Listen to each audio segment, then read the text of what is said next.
Hey, look at these couples. Can you spot anything weird here?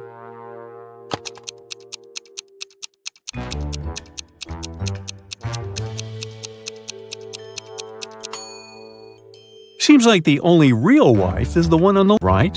She looks grumpy, but she is authentically human. Meanwhile, the lady on the left must be a robot. Just look at her legs.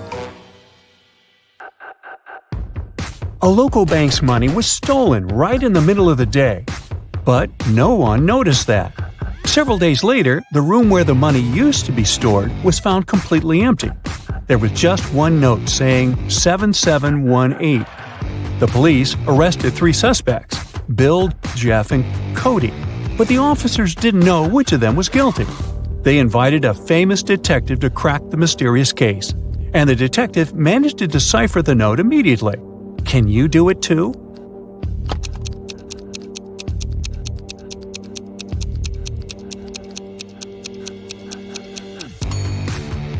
So, turn the paper upside down. This way, the numbers turn into a name, Bill. The man wants to enter an exclusive club, but he doesn't know the password. Another man walks up to the entrance. The doorman says 12, and the man says 6, and is allowed to enter. Another man approaches. The doorman says 6, the man says 3, and the doorman lets him in. Thinking he's heard enough, our guy walks to the door. When the doorman says 10, he says 5. But he isn't allowed to enter. What should he have said?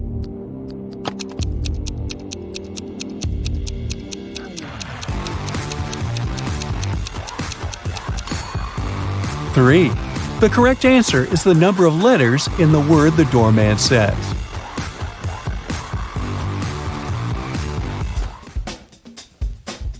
Martin was a robber.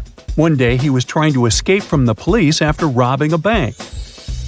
He had 3 gold bars in his arms, each weighing 20 pounds. Ooh. The only way to get away was to cross a bridge, which could only support 220 pounds. The 3 bars of gold weigh 60 pounds, and Martin weighed 180 pounds. Could he cross the bridge without getting rid of any of the bars?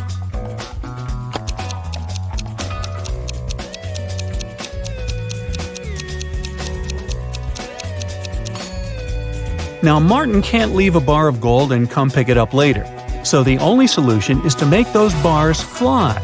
To make it happen, Martin must juggle them. This way, only 2 bars will add extra weight to the bridge, while the third one will always remain airborne. Voila! 180 plus 20 plus 20 equals 220, so the bridge can totally handle it. However, Martin couldn't handle it because he couldn't juggle, and the police got their man. A thief entered a high-end boutique and forced the shop assistant to open the safe. The shop assistant said, "The code for the safe is different every day, and if you harm me, you'll never get the code." But the thief managed to guess the code on his own. How did he do it?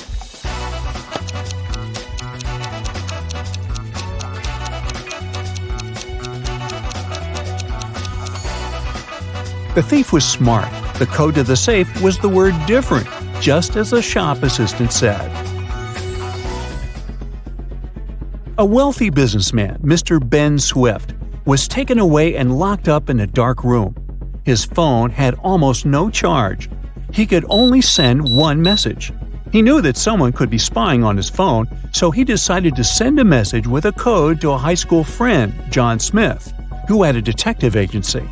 He remembered that in high school, they would cipher messages to each other, replacing each letter with the one to the left. So he sent this. Can you guess what it means?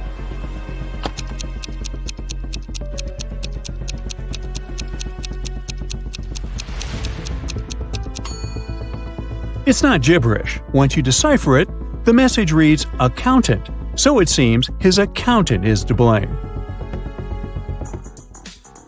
You're wandering through the jungle when, all of a sudden, you see a magnificent ancient castle. You enter it and see its inhabitants. It's kind of hard to say if they're friendly or not, but hey, look, they've just fetched you some snacks. Still, you can tell from their grins that these snacks might be a trap for you. You can't say no to them and need to choose something to eat. There are 4 muffins in front of you. They all look yummy and your mouth is watering. One of the inhabitants, who seems to be the leader, tells you that the first muffin has some fermented cabbage inside. The second is swarming with live ants. The third has mud instead of chocolate cream. And the fourth one has ackee fruit inside. So, which dessert should you opt for?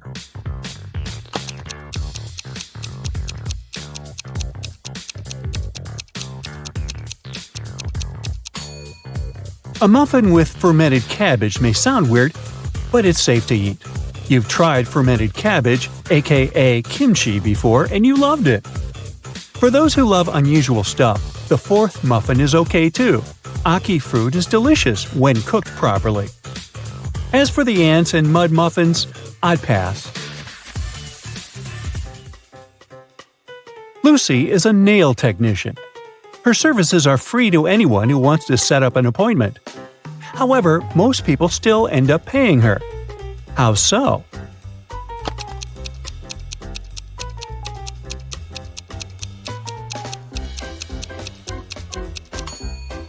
Lucy only does one hand for free, so most people who come end up paying the full price. They don't want to look weird with their nails done only on one hand. Poor Kathy lived with a stepmother and 3 wicked stepsisters. Her dream was to go to a lit party, which she had been waiting for a year. Her stepmother, Eveline, never let Kathy go anywhere. But this time, Eveline decided to let Kathy go as soon as she had finished with all her tasks. The stepmother asked Kathy to bring her some water, but she gave her a colander to carry the water. How can Kathy bring the water if she has nothing but a colander?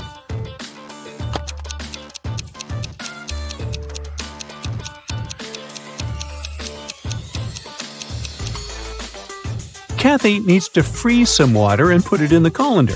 It'll take some time to melt. When Eveline gets that colander full of ice, technically, it'll be full of water. Jeremy got lost while driving, so he found the nearest town and decided to spend the night in a hotel. After checking in, he went to the restaurant. Suddenly, the lights went off and everyone fell asleep. The next morning, Jeremy had a terrible headache and he couldn't remember anything. Look at these 2 photos. They were taken before and after the lights went out. Can you guess what happened?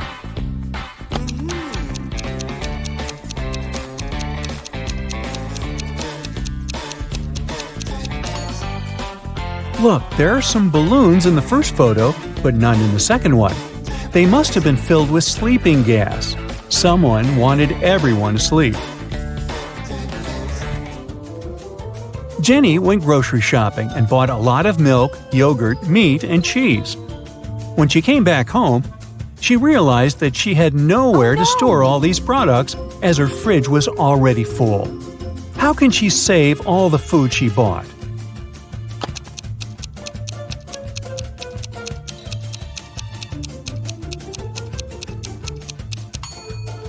Jenny needs to revise the stuff in her fridge. Look, there's a pack of rice, some chips, and even cookies. These products don't need to be stored in the fridge. Once she takes them out of the fridge, she'll have enough space to store the dairy products and meat she bought. Twiggy's got her 2 piggies. Alex grooves with his 2 wolves. And Tony has a pony. They're all on the shore of a vast and dangerous river. They need to get across, and there's only one small raft nearby. But it's not as simple as it might seem. There are 5 rules the guys need to follow.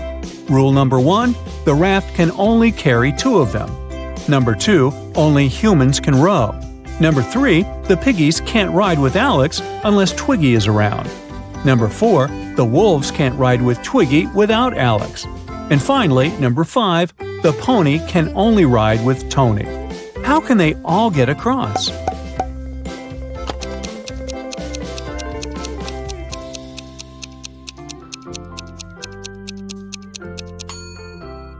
First, they need Tony on board.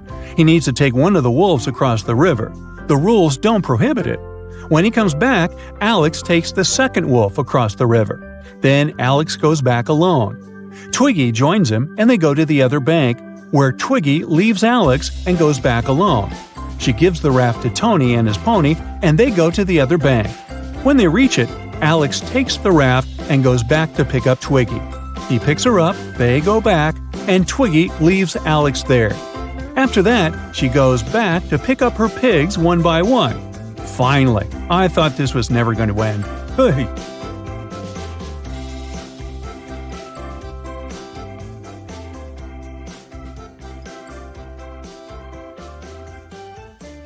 Serena is a private investigator. This year, she decided to spend her vacation at a fancy ski resort. Serena arrives at the main gates and takes a look at the entrance. Then, she turns around to tip her taxi driver. After that, she returns to the gates and spots 3 changes. Can you also see them?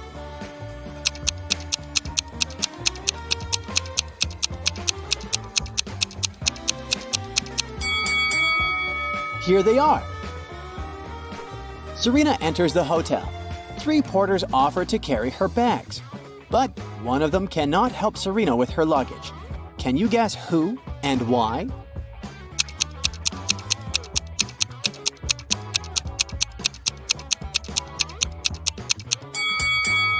The guy in the middle has transparent hands that go through the walls.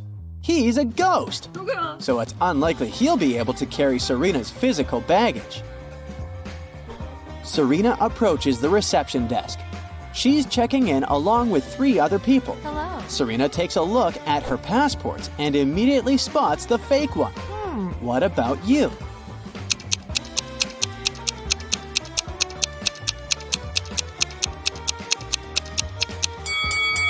The second guy's picture is black and white, but it's not a crime. The third lady's document also looks fine, but the picture of the first lady has snow-capped mountains in the background.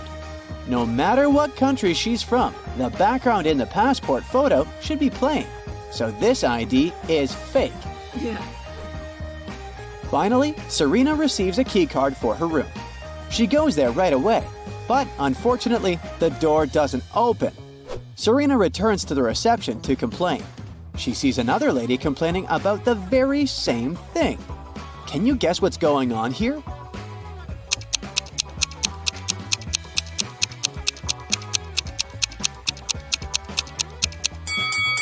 Remember the room number on Serena's key?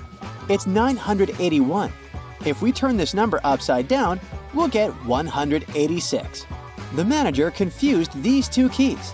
The ladies should simply exchange the keys, and the incident will be over. Okay. Finally, Serena enters her fancy suite. She takes a couple of pictures to send them to her friend. Can you find 10 differences between them? Feel free to stop the video if you need more time.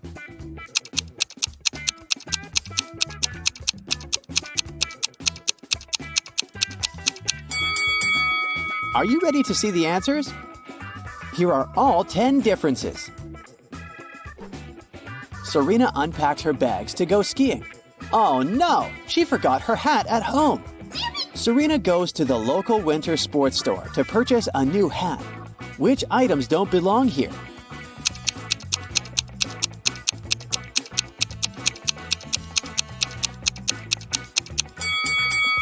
This toy robot, high heel sandals, and a plastic pyramid shouldn't be here. After shopping, Serena decides to visit the local bakery. Can you spot any extra items here?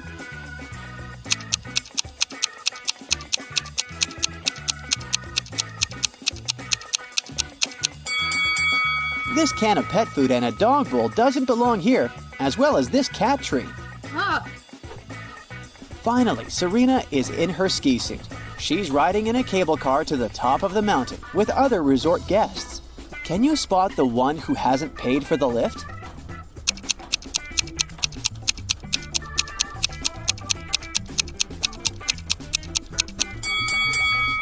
I bet this little mouse didn't pay for the ride. The fire alarm wakes Serena up in the middle of the night. one of the cottages on the territory of the ski resort caught fire. Oh no. Luckily, all the guests and staff members are safe. Serena finds 3 suspects. One of these people started the fire for sure. Can you guess who?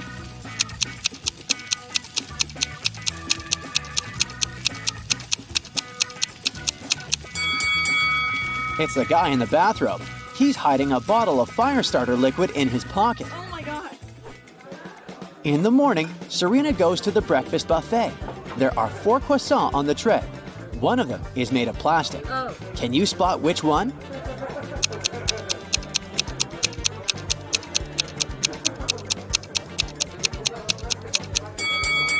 Someone has bitten off the first croissant, so it's probably real. The third croissant was a little burnt, so it's real dough. Take a closer look at the 4th croissant. Some chocolate leaked out of it onto the plate, so it must be real too. Therefore, only the 2nd croissant can be plastic. Oh. Serena starts her breakfast. A young lady named Maya is eating with her husband, not far from Serena's table. Suddenly, Maya gets sick and faints. Her husband calls doctors and they arrive immediately. They conclude that Maya has eaten something poisonous. The husband says, "It's impossible. My wife didn't eat or drink anything today except for the breakfast on this table. I ate it too, and I feel fine." The doctors test the food, and surprisingly, it's perfectly fine. Oh. Serena has already cracked this mystery. What about you?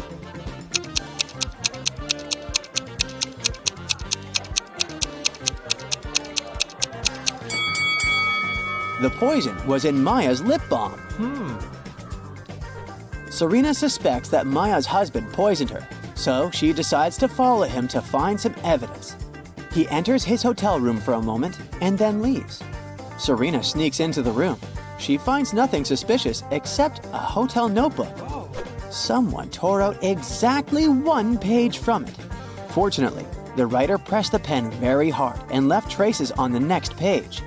Serena shades the paper with a pencil and reveals the following text. Can you help her decode this message?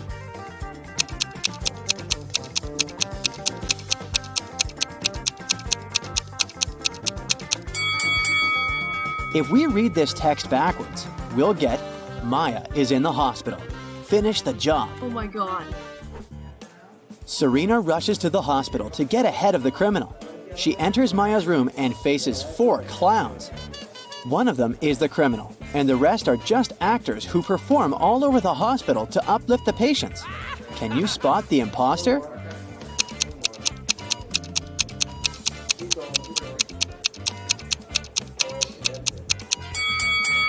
The guy with the red bow is the criminal. He sneaked it from the decorations in this room because he was rushing to disguise himself. Oh. Serena calls the hospital guards to arrest the imposter, but he pushes everyone away and escapes through the back door.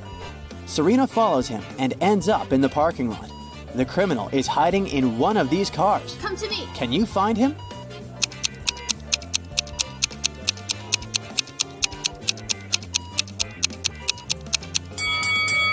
These 3 single cars seem empty and they don't have any signs of break-in. Meanwhile, someone is moving in the back of this pickup truck. Busted! The police arrest the criminal and Maya's husband. Meanwhile, Serena returns to the hotel late at night to get some rest. Oh no! Her room is a mess! Someone clearly rummaged through her things. What's this? In the morning, Serena questions 3 suspects. The cleaning lady says, "Yesterday afternoon, I changed your bed sheets, washed coffee stains off the carpet, and left." The manager says, "I sent a repairman to fix the sink in your bathroom, but I myself didn't enter." The repairman says, "Last night I visited your room to fix the sink. Your stuff was all over the place, but I just thought you were a messy person." Who's lying?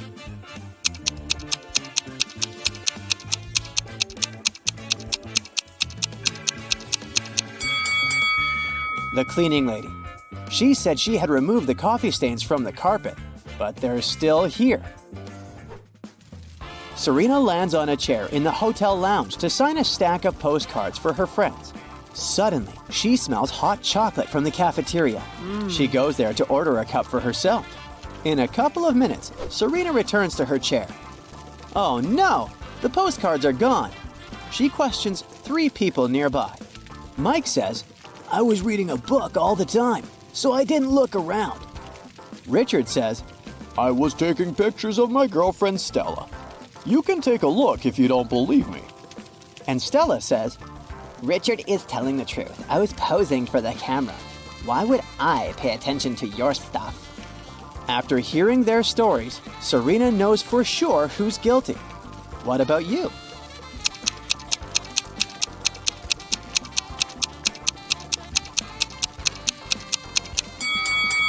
Take a closer look at Richard's pictures.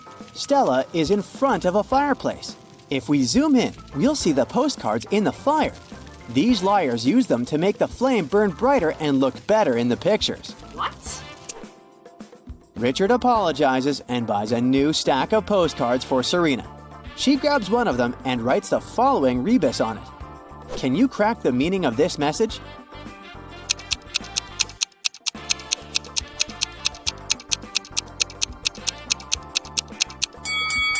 To infinity and beyond. Serena is having small talk with Mike. She asks about his hobbies.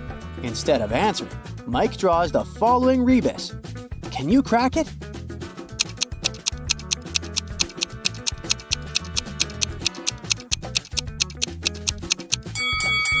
He likes to swim underwater.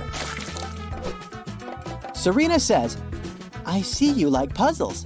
Crack my riddle and I'll get you a huge cup of hot chocolate. Mike agrees. Here's the riddle. The task is to replace the question mark with the correct letter.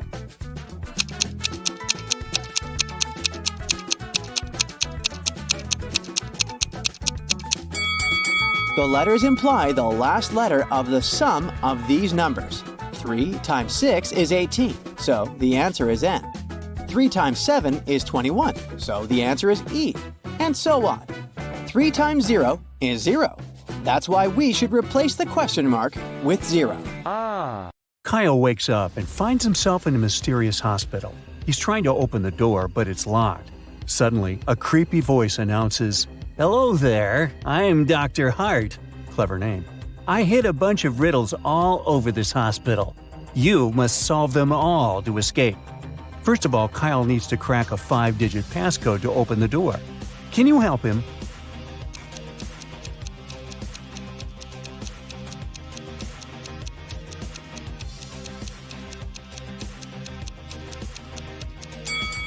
This poster is a hint. Kyle should count the number of rings on each finger. There's 1 ring on the thumb, a 0 on the index finger, 2 rings on the middle finger, 3 on the ring finger, and 0 on the pinky. So the code is 10230. Kyle nails it and enters the next room. There, he meets 3 nurses, Lily, Lauren, and Luke.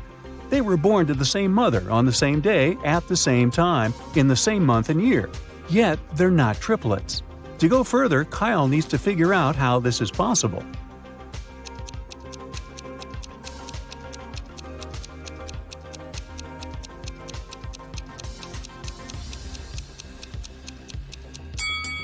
Lily, Lauren, and Luke all belong to a set of quadruplets. Well, that's rare. Kyle runs down the hallway and faces these 2 doors. Dr. Hart announces over a loudspeaker, You only have 1 chance to pick the correct door. If you make a mistake, you'll stay trapped forever. Can you help Kyle out?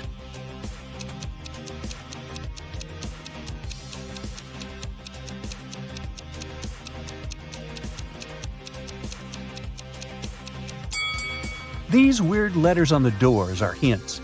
If we replace each letter with the previous one in the alphabet, we'll get the words trap and exit. So Kyle should choose the right door. Kyle enters the hospital lounge area and meets Holly. She says, If you crack my riddle, I'll give you a hint for the next one. So listen carefully. Yesterday, I went shopping with a doctor. I am the doctor's sister, but the doctor is not my brother. Who's the doctor?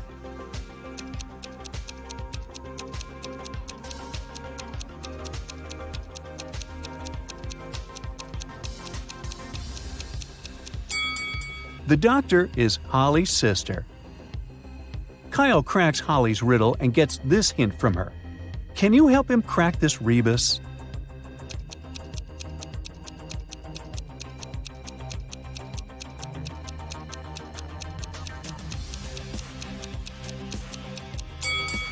Win with ease. Kyle faces another locked door. It requires a 5-digit password. Do you have any idea what it could be?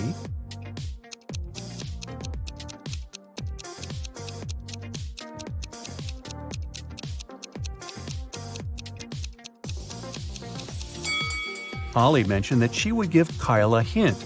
Take a closer look at the word ease. If we replace each letter with its number in the alphabet, we'll get the code 51195. Kyle nails it, opens the door, and sees 4 people. Dr. Hart invites him to crack the next riddle.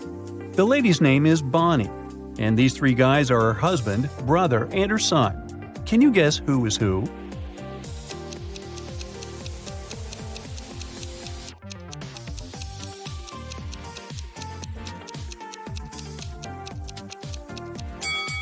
The third guy has the same curly hair as Bonnie, so he must be her brother.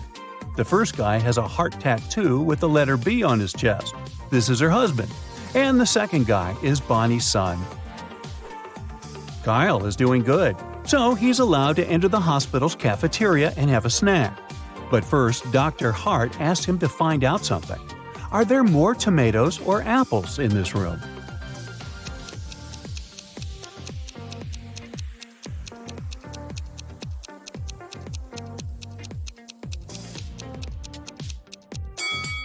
There are 5 apples and 6 tomatoes in this location. So the correct answer is tomatoes, or tomatoes. After lunch, Dr. Hart announces the next riddle. 2 guys, a doctor and a bus driver, are both in love with the same woman named Monica. The bus driver needs to go for a long trip for 10 days. Before leaving, he gives Monica 10 apples. Why?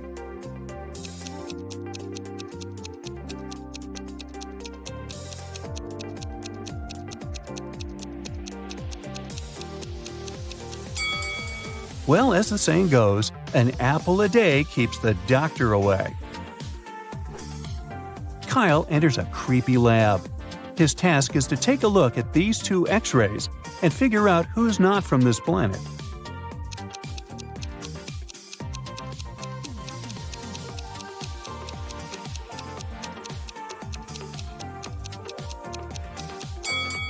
The X-ray on the left has weird wires in the skull. So here's the guy from another planet. Kyle nails it, and Dr. Hart announces the next riddle. I speak without a mouth and hear without ears. I have no body, but I come alive with the wind. Who am I?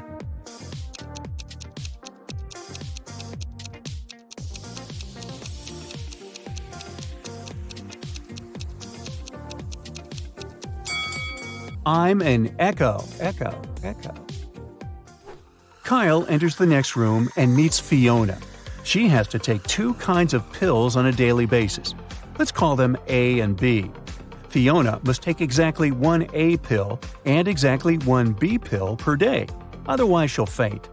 To take the pills, she must first dissolve them in water. Fiona has a jar of A pills and a jar of B pills. Today, she was about to take her pills. Fiona took out 1 A pill from the A jar and put it in a glass of water.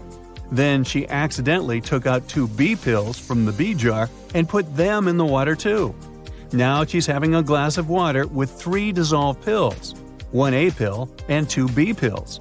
Unfortunately, the pills are very expensive, so she can't just waste them. Can you help her take the correct quantity of pills while not wasting any of them?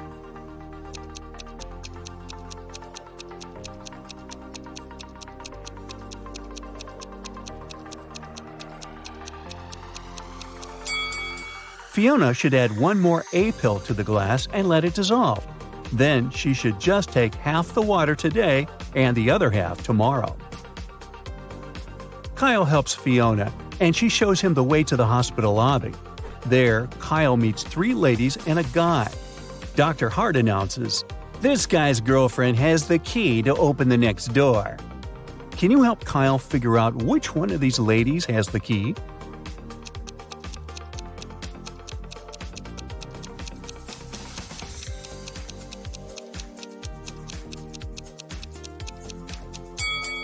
The third lady is wearing a hairband, and the guy has the same hairband on his wrist, so they're probably a couple. Kyle enters the next door and finds himself in a basement. Now his task is to walk through this twisted maze. Can you help him out?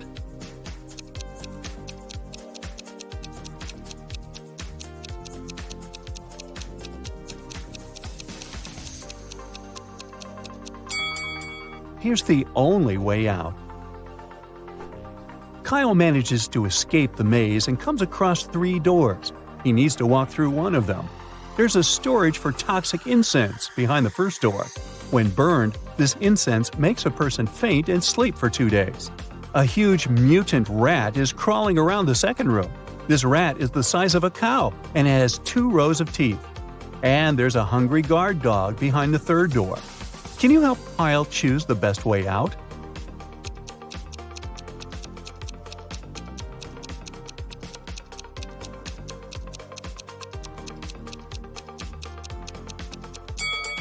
Kyle should pick the first door.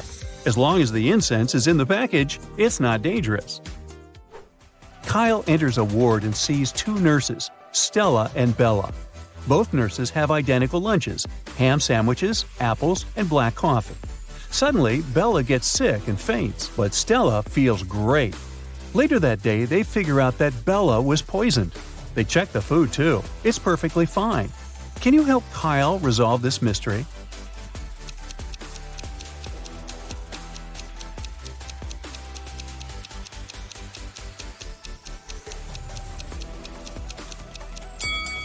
Stella didn't open her disposable cutlery package, so she probably ate with her hands. Meanwhile, Bella did use her plastic fork and knife, which were poisoned. It's getting late and Dr. Hart offers Kyle to choose one of these 3 rooms for a sleepover. Which room is more or less safe?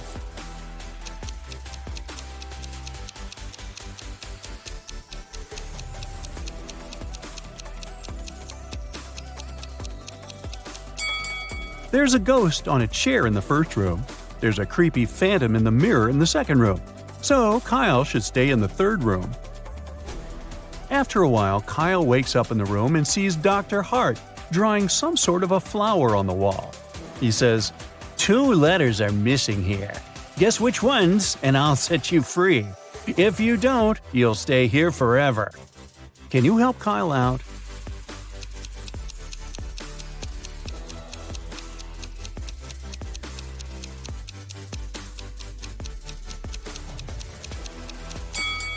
The missing letters are T and T. Dr. Hart says, "Okay, you can go now. There are 3 cells leading outdoors. You can choose whatever you like. Good luck." Dr. Hart disappears. Kyle notices creepy creatures staring at him through the bars. There's a half-lion, half-zebra in the first cell. A wolf-headed sheep is waiting in the second cell. The third cell is guarded by a tiger-headed gorilla. Which cell should Kyle open?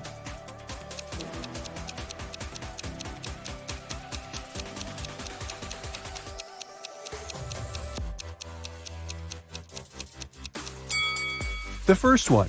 The creature is chained to the wall, so this is more or less safe compared to the other options. Luna and her dog Leo blog about their trips in a van. Their bags are packed and they're ready for a new adventure. Can you spot anything odd in this picture?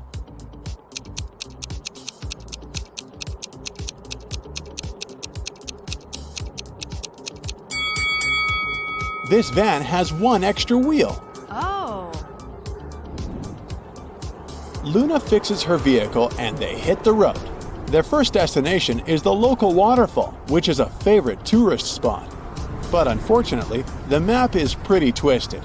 Can you help Luna figure out the right path?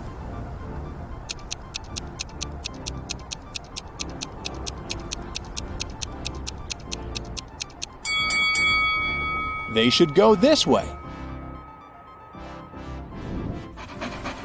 Luna and Leo arrive at the waterfall and go swimming. Can you spot anything weird here?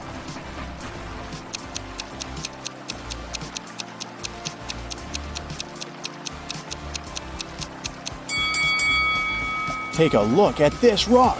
It has a built-in electrical outlet. The local urban legend says that a cabin near the waterfall is haunted. Luna decides to shoot a vlog. Can you spot any ghosts in this video?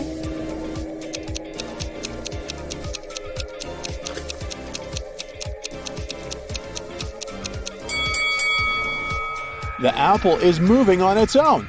Spooky! What about the basement? Can you find any ghosts?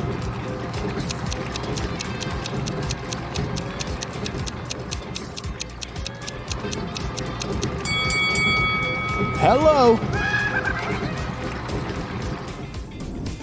Luna sets up camp and puts a foil-wrapped pizza on the fire to warm it up. She leaves the camp for a moment to use the bathroom. Then she returns and finds out that the pizza is missing. Oh my God. Luna interrogates 3 tourists nearby. Claire says, "I didn't touch your pizza, lady. I'm cheese intolerant." Mike says, "I caught a lot of fish today, so I don't need to steal food." And Vivian says, "I didn't approach your camp, but I saw some suspicious guys sneaking around your fire." Who's lying?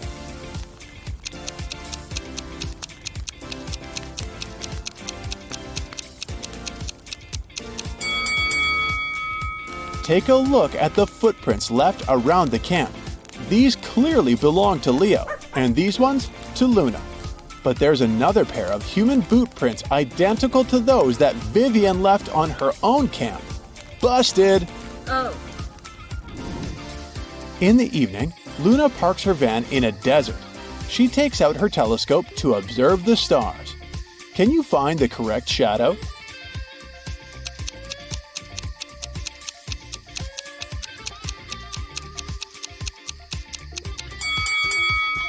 Only the third shadow matches this telescope perfectly. Yes! The next morning, Luna goes for a walk. Oh no! She accidentally tore her backpack. She needs to buy a new one. Luna goes to the nearest town on the way and stops at the local shopping district. Luna is here for the first time, so she doesn't know which store to choose. The first building says, "The best backpacks in the country." The sign on the second building says, "The best backpacks on the continent." And the third building is advertising the best backpacks in the universe. Then, Luna spots a small store at the end of the street. She chooses it without hesitation. What's written on this building? Any ideas?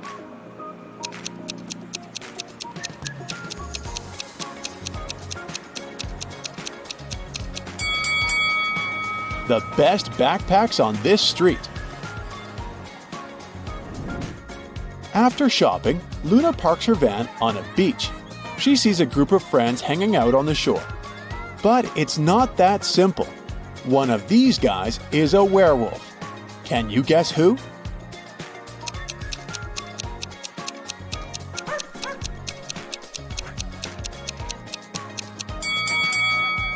Take a look at this dog. Wearing glasses and reading a book is very suspicious behavior for a regular dog, isn't it? That's because it's a transformed werewolf. Suddenly, the wind carries away Luna's hat. She runs after it and faces a strange old guy. He says, "I'll give you back your hat if you manage to find its shadow." Can you help Luna?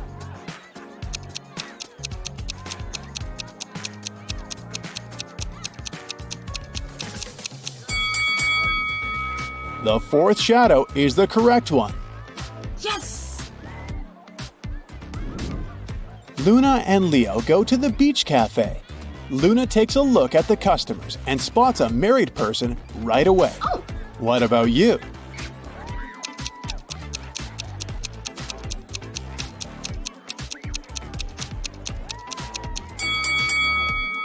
This lady is the only one with a wedding ring. Oh. Suddenly, Luna sees Arthur. He's a famous actor. She grabs her camera and takes just one short video of Arthur before her battery runs out of power. She posted this picture later that day, and it went viral. Can you guess why?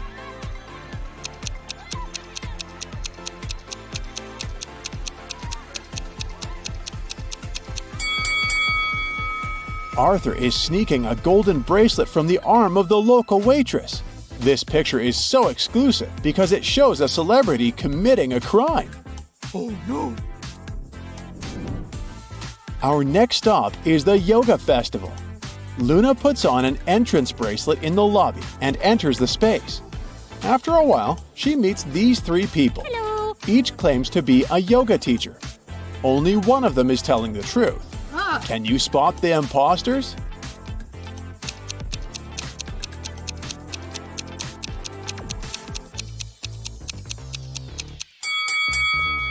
Take a look at the second guy. There's a warning poster with his portrait hanging on a wall. So, he's a wanted criminal pretending to be a teacher.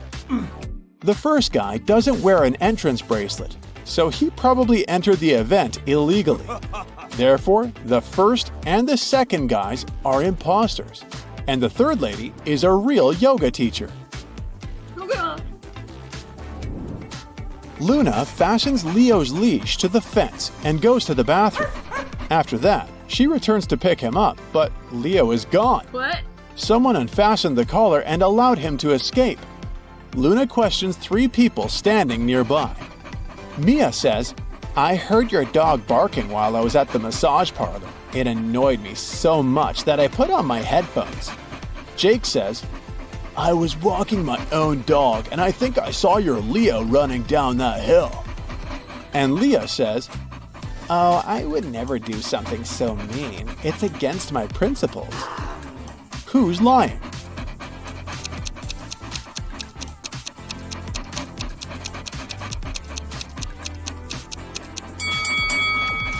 Take a look at Jake's dog. It's wearing a collar with Leo's name on it. It's very unlikely that his dog has the same name and is wearing the exact same collar. Jake stole Leo's collar and put it on his own dog. That's why Leo had the opportunity to escape. Oh no! Luna is running across the field looking for Leo. Can you help her?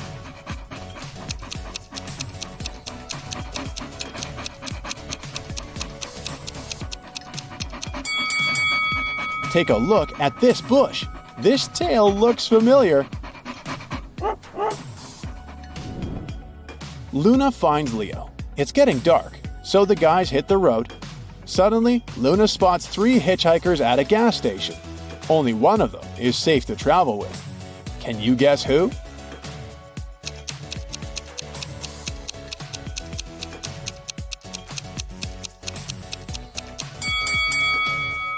The first lady looks pretty innocent, but take a closer look. She's using a USB connector in her navel to charge her phone. She must be a robot. No, thank you. Next, the second guy has a vampire bite on his arm. He'll probably turn into a vampire soon. Luna should pick the third lady. Hello. Luna takes the third passenger on board.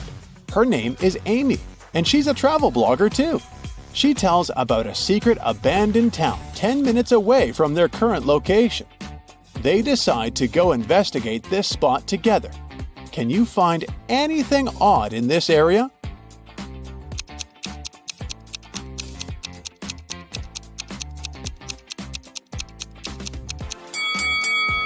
The stop sign is spelled as S-P-O-T. Oh.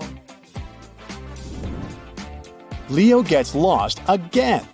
Luna is looking for him all over the town and eventually comes across a creepy cabin. An old witch opens the door and says, "I have your dog, but I'll only give it to you if you solve my riddle." The witch puts a big acute triangle on the table. You can make 7 cuts to make this triangle disappear. Every piece you cut off that is an acute triangle will disappear. But if a triangle has an angle that is right or obtuse, the piece will stay. Once again, you have 7 cuts and you have to make the whole triangle disappear. Not a single smallest piece can be left. How can Luna do that and rescue Leo?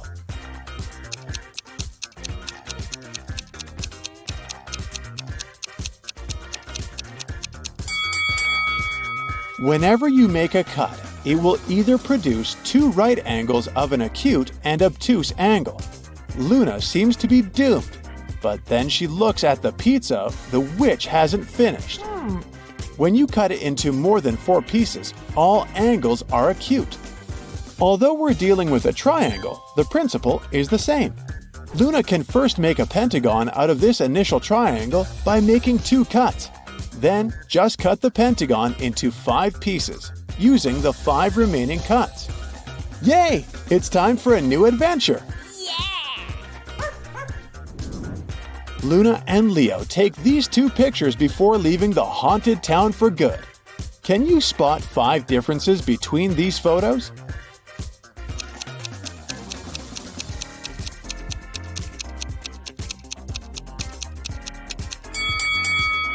Here they are. Luna's brother Luke is working on the other side of the world in New Zealand. Luna misses him very much, so she asked him to take a selfie and immediately send it to her. Luke sends this picture. Luna begins to suspect that he's hiding something from her. Why?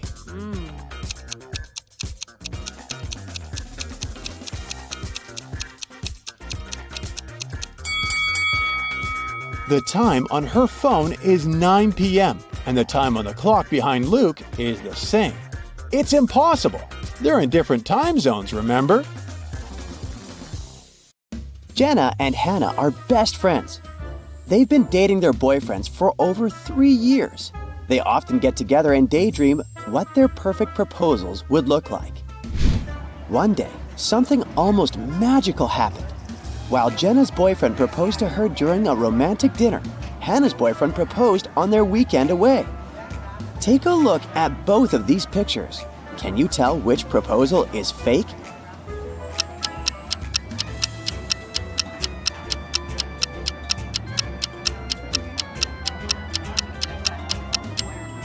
Uh-oh, it looks like Hannah's proposal is a fake. Look at her boyfriend's finger. He's got another ring there. Mona is a successful oil painter, and she is living her best life in New York City. One day, out of the blue, she got a love letter from one of her university pals. The letter said how much this person has always admired Mona and dreamt of dating her. But the thing is, the letter wasn't signed, so she had no idea who had written it. Take a look at the pictures. Can you guess which one of these people is in love with Mona?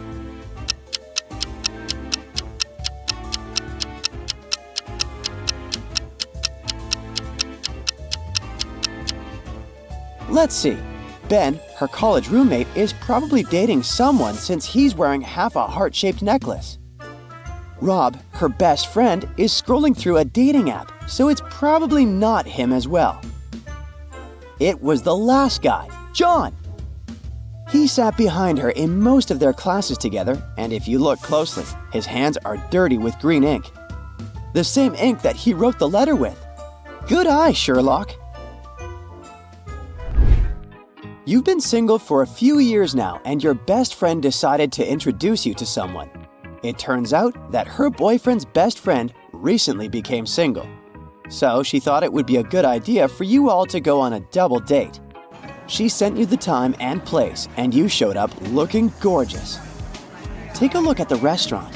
Can you guess which table you should head towards?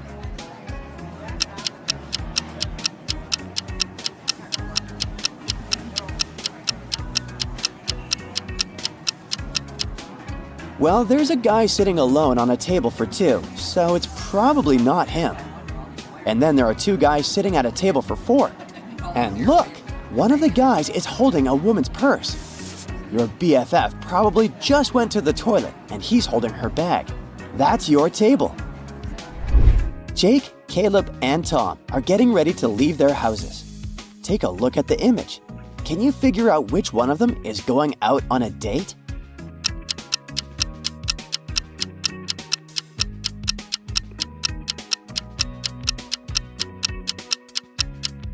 It's Caleb. If you look closely, he has a chocolate box with a beautiful ribbon on top of his desk. That's probably a gift for his date.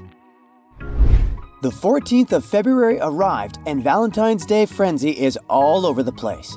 Let's peep inside a restaurant. Can you guess which one of these three women is waiting for her date?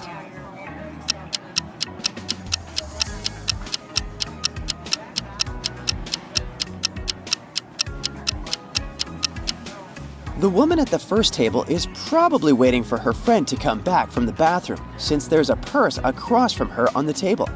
By the looks of it, the second lady is eating all by herself. It's lady number 3. Look at that beautiful flower bouquet she's got. Bex recently got engaged to the love of her life. To celebrate, she gifted her fiancé with tickets to a Harry Styles concert. Since they worked on opposite sides of town, they decided to meet directly at the venue. Take a look at that crowd dancing in the VIP area.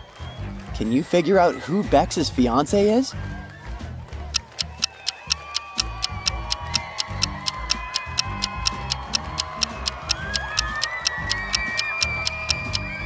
It's that blonde guy in the middle. If you look closely, he and Bex have got matching tattoos. He's the one.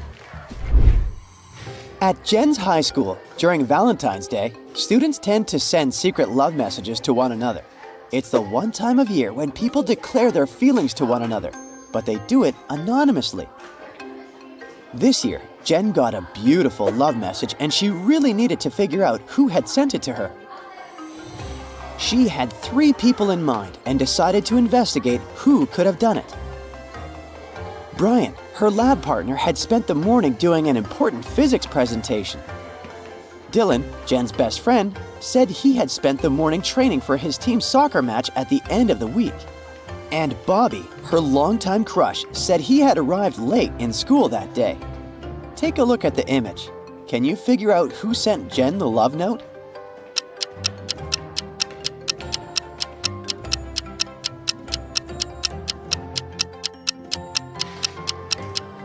It was Dylan. He had said he had spent the morning in soccer training, but the note behind him said practice was canceled due to the awful weather. Oh, Cupid. Carly and her boyfriend traveled to Chicago for the first time ever. They spent the entire day sightseeing and decided to stop for a while on a park bench to rest. Take a look at the picture. Who is Carly's boyfriend?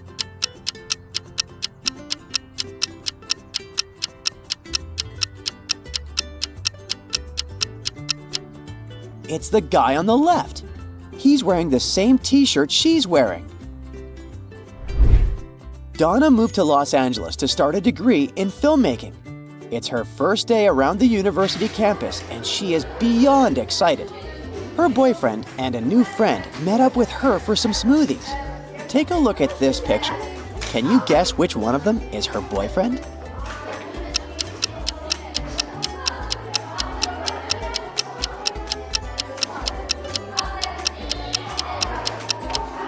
It's the guy on the left.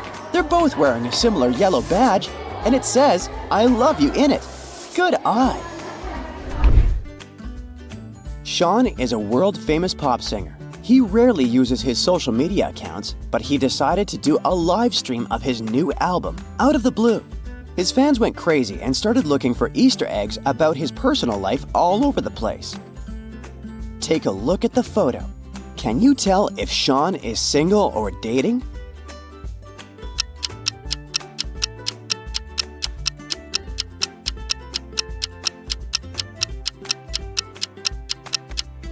Well, I'd say he's probably dating. If you look closely, behind him on the table, there's a mug with a red lipstick stain on it. Maybe it's nothing serious, but who knows? Megan arrived home after a very long business trip. She was excited to see her boyfriend after such a long time. But when she arrived home, he was nowhere to be found. That's when she got a text from him telling her she was about to play a game of hide and seek. Take a look at the image. Can you help Megan find her boyfriend?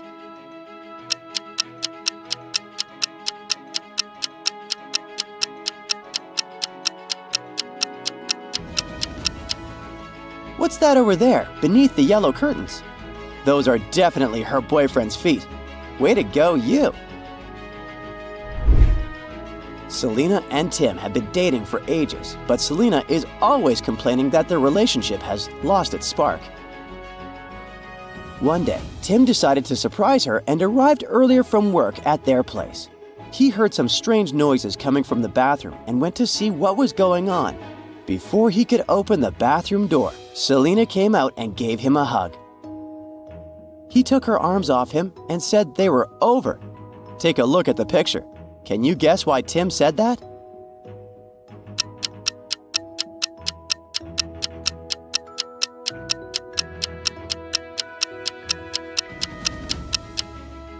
Because Selena was cheating on him. There's a guy hiding behind the shower curtains. On Valentine's Day morning, Jess arrived at her desk at work and found a note from a secret admirer. As she opened the letter, she noticed that the message was encoded and she would need to break her head a little bit to read it. Can you figure out what Jess can do to read the note?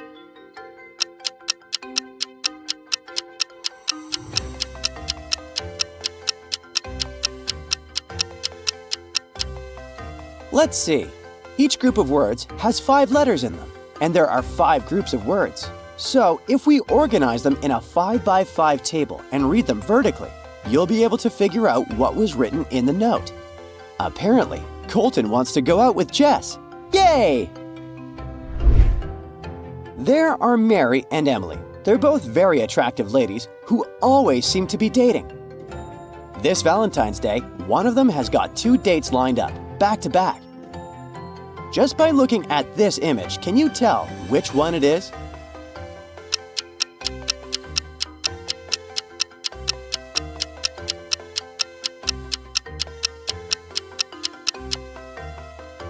It's Mary, the one on the left. If you look at her workstation, she's got 2 presents lined up, one for each person she's going to go out with. Detective Callum was investigating a new mysterious case. He was looking for clues in the attic of an old mansion when he suddenly heard a click. That's right, he got stuck inside. But it got worse. The room started to get filled with water. How can Detective Callum escape?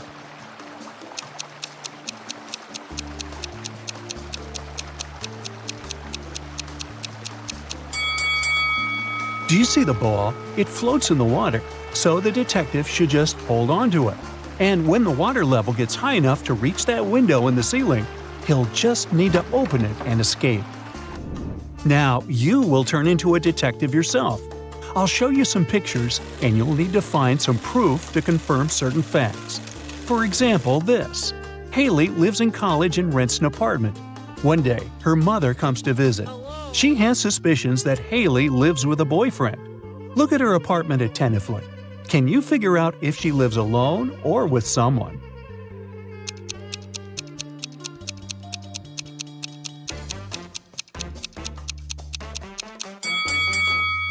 Okay, there are a few clues here. First, look at the number of shoes. Way too many for one person, and some of them are men's shoes. And then there's a calendar on the wall with stickers. Some say Haley, and others say Brian. So there's definitely a Brian in this house. Really? Mrs. Miller grounded her daughter Geneva for not doing well at school. The girl was supposed to stay home and study all the time. On the weekend, Mrs. Miller had a night shift at work. When she returned home on a Sunday morning, she peeked into Geneva's room. Can you figure out if the girl studied last night or not?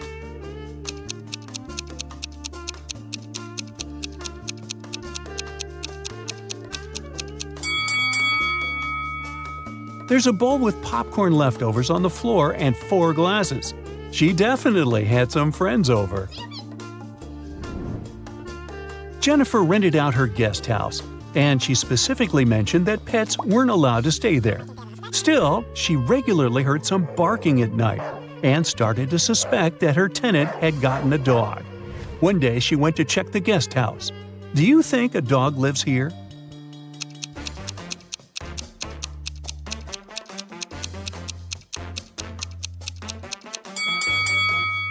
Look at those chewed shoes. I bet it wasn't a person who did this.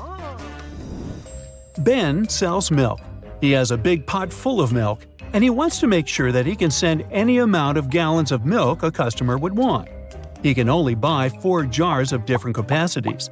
What should be the capacities of the jars to make sure he can measure any whole amount of milk from 1 gallon to 40?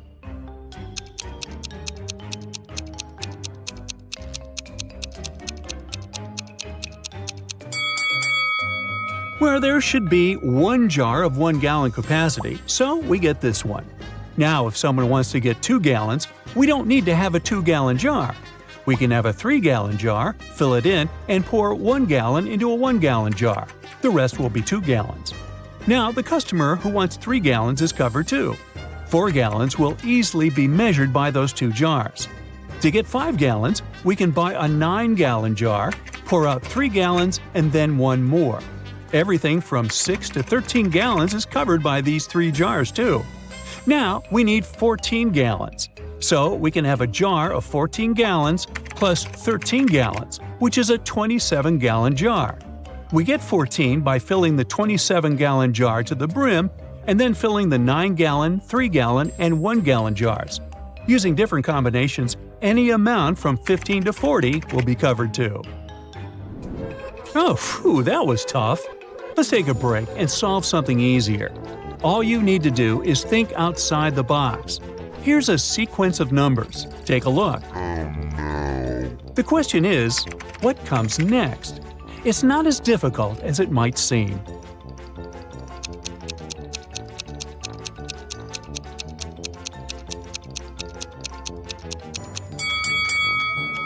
The next one up is a comma. I am found in the sea, but I perish in water. What is it?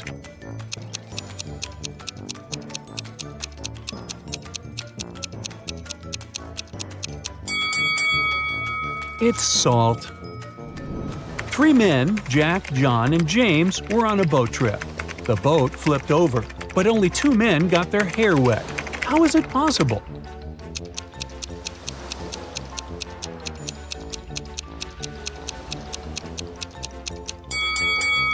Well, one of the men was bald. 7 men were standing at a bus stop, waiting for a bus. Well, that figures. They tried to fit under one umbrella, and none of them got wet. How is it possible?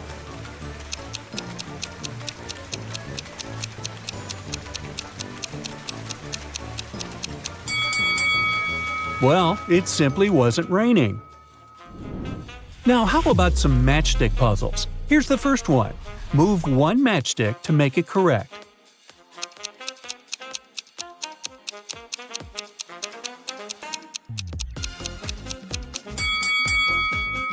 You just need to move this one and turn minus into plus, like this. Let me know if you came up with another solution. Okay, here's the next equation for you. And again, you can only move 1 matchstick.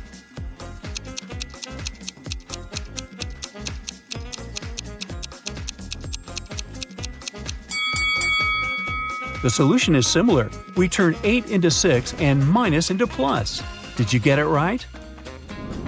Great job! And here's the next one. As always, you can only move 1 matchstick. What's your call?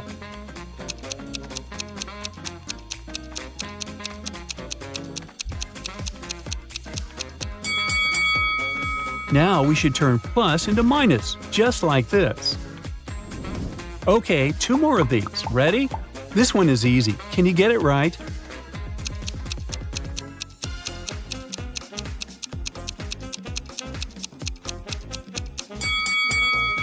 Yes, of course. Great job! And now, the last one of these puzzles for you. The numbers are bigger, the stakes are higher. Let's see if you can get it right.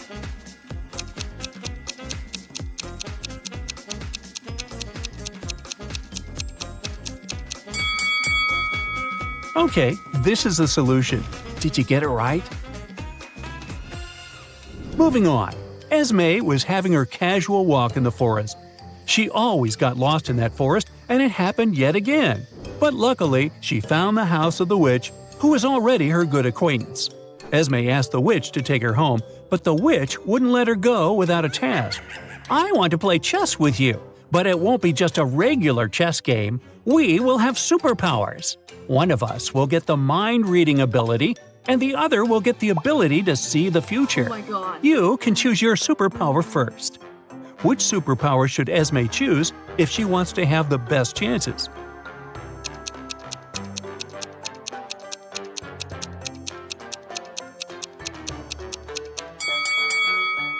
Esme should choose mind reading. To figure out why, let's see how a chess player thinks. A chess player sees several possible moves. They're called candidate moves. For each of those moves, the player thinks of the possible responses of the opponent. The player judges which are good and which are bad, and then also thinks of their next move. So the depth of strategic thinking and the ability to choose the best moves are what determines the winner. Now, if Esme has a mind-reading ability, she can see all the strategic calculations of the witch. Now, there are three possible outcomes. The first one is if Esme is a better player than the witch. Then she will easily win. The second one is if the witch is a better chess player. In this case, Esme can take advantage of the fact that she can read the witch's calculations of the game and her judgment on which moves are good and which are not. So Esme can then just go with the moves that the witch thinks are the best for Esme to make. So Esme will be able to finish the game in a draw. The third case is if they are equally good. In this case, they can also end the game in a draw. In this case, Esme chooses to read the future. She will know the witch's next move, but she won't have access to the witch's reasoning and calculations. She'll have to go with her own judgment. So if Esme is a better player, she'll win. If they are equally good, the game will end in a draw.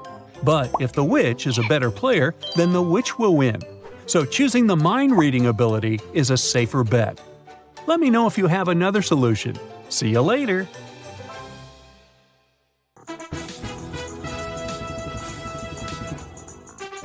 Bobby was invited to take part in a famous game show. If she got all the answers correctly, she would win the prize of $1 million. For the first round, she needed to match the bird in the image with its correct shadow. Can you help her out?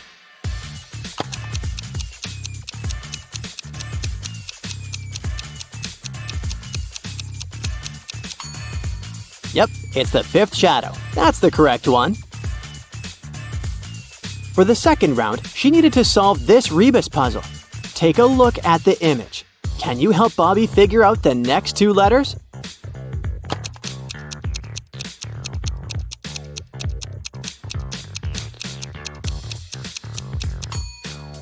The answer was staring her right in the face, quite literally. The next two letters were A and W, which are the initial letters of the word and plus the word Y. Next up, the game show host projected this image right in front of her. He asked her if she could find the hidden number in the image. Can you guess which number Bobby answered?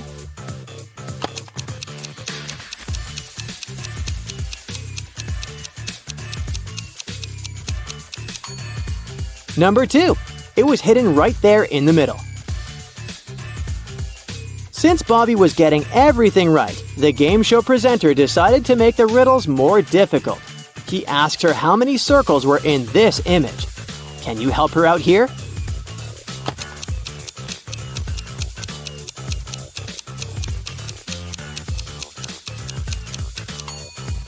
This one was a little trickier, but there are 6 circles.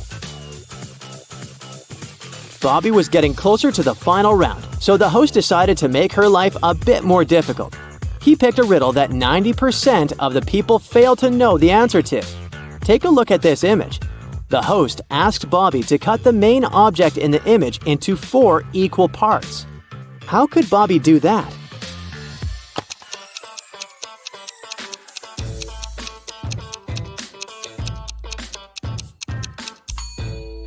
There it is. You just divide the big shape into smaller versions of itself. To win the final prize, the host came up with a riddle on the spot. He asked Bobby, "On my way to Berlin, I saw a man with 7 wives. Each wife had 7 sacks. Each sack had 7 cats. Each cat had 2 kittens. How many were going to Berlin?" Can you help Bobby figure out the answer to this riddle?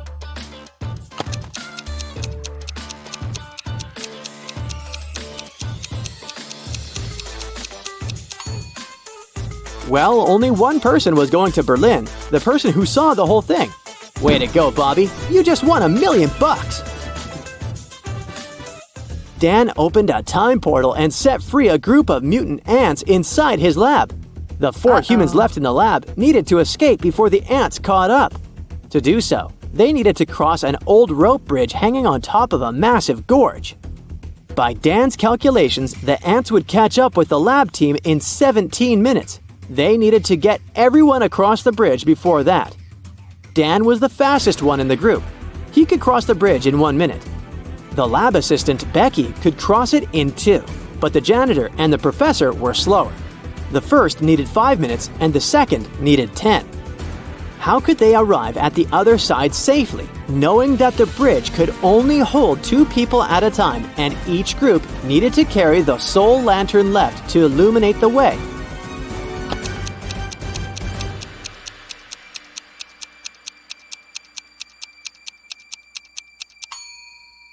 Here's how it works. Dan and Becky cross first, carrying the lantern. After 2 minutes, both of them are across the bridge and Dan, the quickest, runs back with the lantern. Then the professor and the janitor cross together, taking them 10 minutes. In total, 13 minutes have elapsed. Becky grabs the lantern from them and dashes across the bridge to help Dan get across.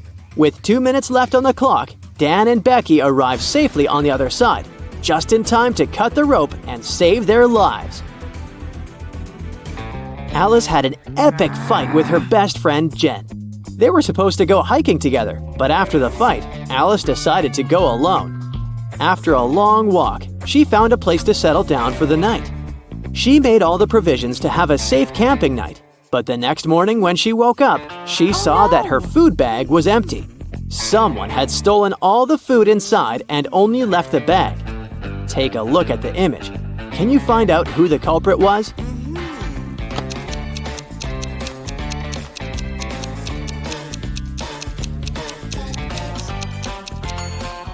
Well, although there were animal footprints on the floor, none of these animals were big or tall enough to reach Alice's bag hanging on the tree. But hey, what's that? It looks like Jen's hairband. She must have followed Alice and decided to prank her by stealing her food. Peter got tired of big city life and moved to a quiet village. He opened a small coffee shop and his place soon got popular. His coffee shop was the talk of the town. Farmers, hipsters, and travelers came all over the region to drink his famous cappuccino. He even won an award for best coffee shop in the area. Until one night, someone broke into the coffee shop and stole his yearly supply of milk and coffee. Peter decided to investigate on his own and interrogated 4 suspects. Dylan, a painter, said he'd been out of the city that night. Leah, who worked at the coffee shop, said she had been working on a personal project all night long. Vanessa said she'd been rehearsing a dance for the upcoming New Year's presentation. And Jason, a farmer, said he'd been taking care of his cattle. Take a look at the suspects. Can you figure out who's the culprit?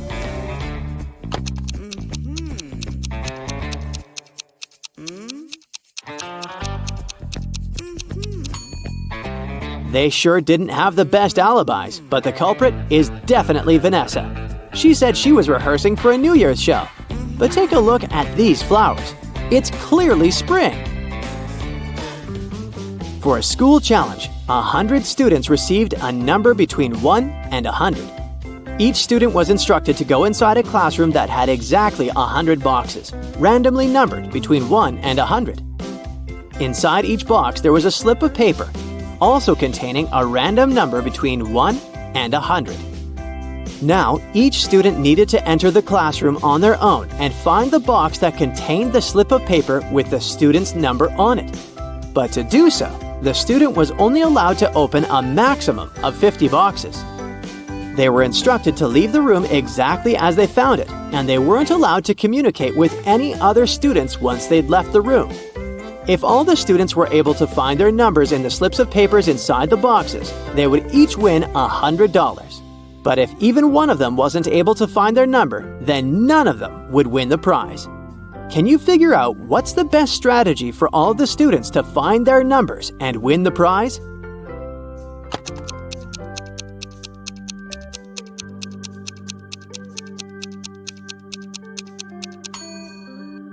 This riddle sure isn't obvious, but let's check out how it could work. If each student searched for their numbers randomly, they would each have a 50% chance of finding the box with their number inside.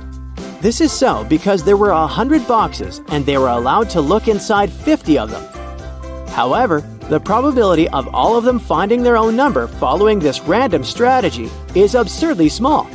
So, to increase their chances of collectively finding their numbers, they would need a better strategy. The students could use something called the loop strategy. Once entering the classroom, they should go directly towards the box that had their number on top of it. The number inside probably wouldn't be their number, but that's okay. They should check the number inside the box and go look for the box with that same number on top of it, and so on and so forth. They should keep doing this until they find the slip with their number on it. This strategy means that 31% of the time, all students would be able to find their number and win the prize. It's not a huge probability, but hey, at least they'll have fun trying to figure all of this out.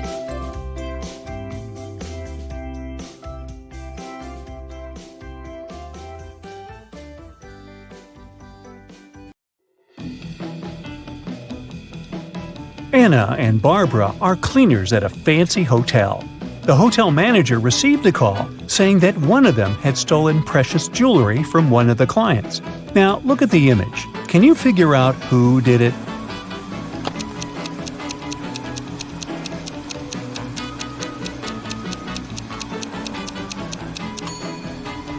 It was Anna.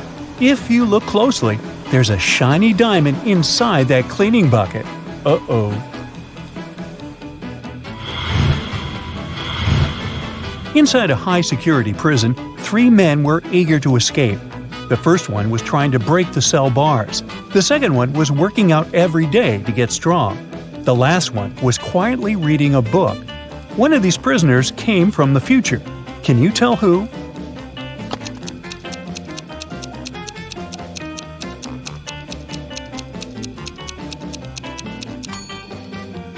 It's the one reading the book.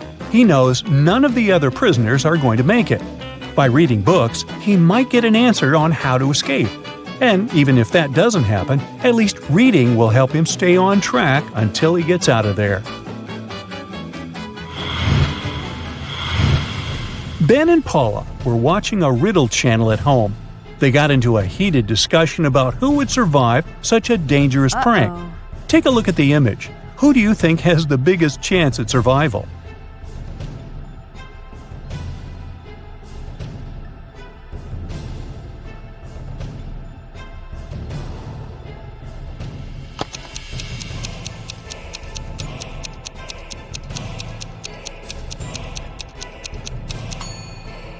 It's the lady with the snakes. I know that sounds dangerous, but the snakes are small and not poisonous.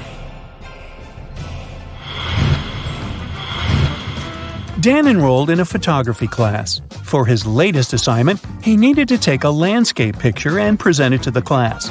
But Dan didn't have time to do the assignment, so he decided to Photoshop an image and show it in class. The teachers and students immediately saw that the picture wasn't real. How could they tell?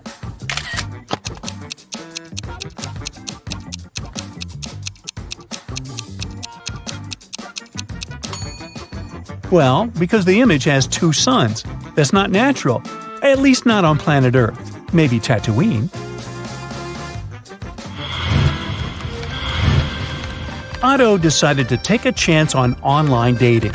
After a few days, he started talking to Mandy. They got along pretty well and decided to meet in person. They agreed to meet in Mandy's favorite cafe.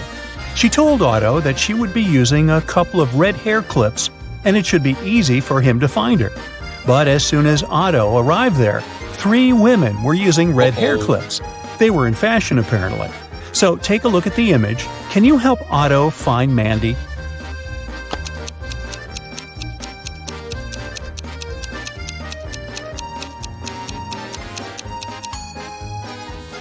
Let's see.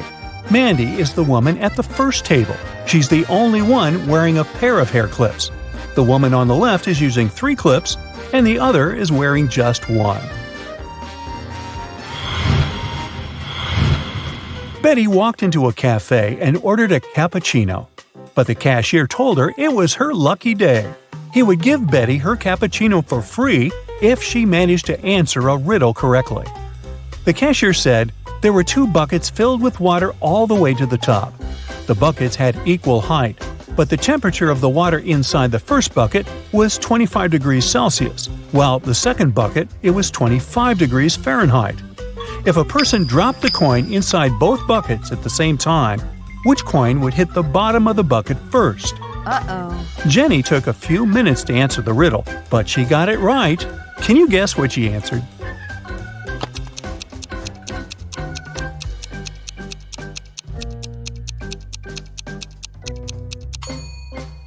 She said it would hit the bottom of the first bucket first.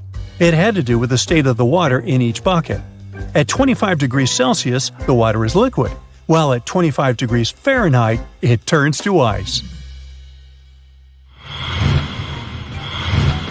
Amy lives in a cozy townhouse with 3 roommates, Jill, Alice, and Nora. Take a look at these 4 bedrooms. Can you tell which one belongs to Amy?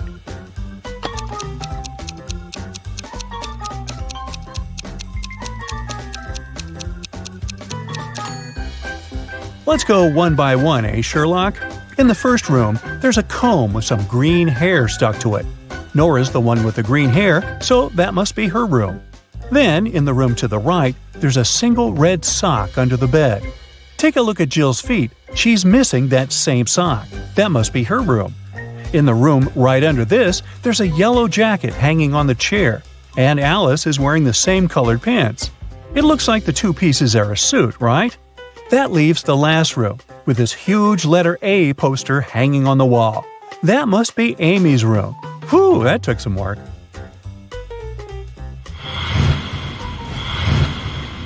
Annie was locked inside a room with 4 doors. On each door, there was a symbol of a creature hidden behind it. On the first door, there was a small dragon. On the second, there was a couple of vampires. On the third door, there was a mummy. And on the last door, there was a werewolf. One of the doors would open in 1 minute, but Annie didn't know which one. She had 3 different items she could use to protect herself: an axe, a torch, or an aspen stake. She needed to choose one that would help her fight any of the monsters. Which one should she choose?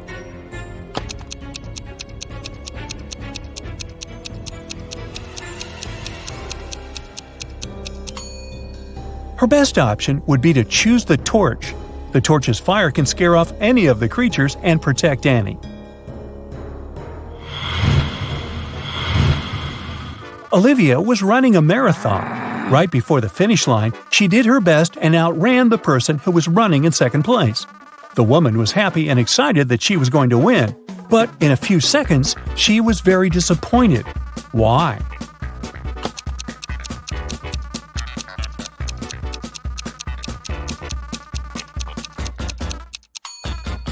Because Olivia finished in second place when she wanted to finish first. This is what happened. She was fast enough to outrun the person who was going to win second place, but she wasn't fast enough to outrun the person who finished first. But hey, it's a good result anyway. Cheryl ran into her house extremely worried. She told the police officer she took off as soon as she heard the news. She was at her parents' house in another town and wanted to know what had happened to her husband while she was away. The officer said that someone had hurt Mr. Brown and that he ended up in the hospital. He said Mr. Brown was going to be okay, but he still needed to find out who had done this to him. The police officer had questioned 3 suspects so far. Mr. Brown's secretary said that she was sent to visit Mr. Brown's business partner in the morning because important documents needed to be signed. The house cook said he hadn't left the kitchen the entire day, since Mr. Brown had asked him to prepare a meal for him and his wife. And the housekeeper said that she hadn't heard anything. She spent the day doing chores. The officer realized who the culprit was in no time. Can you figure out who did it too?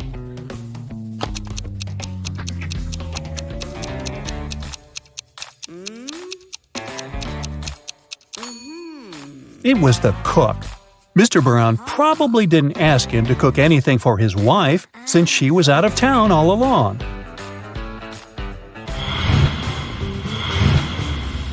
These are Julia and Maria.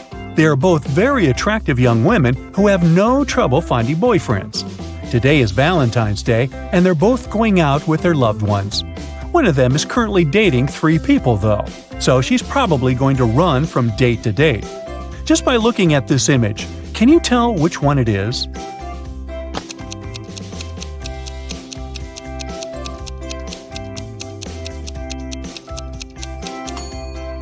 It's Maria, the one on the left. If you look at her workstation, she's got 3 presents lined up, one for each person she's currently seeing, who, I'm just guessing here, probably don't know about the others.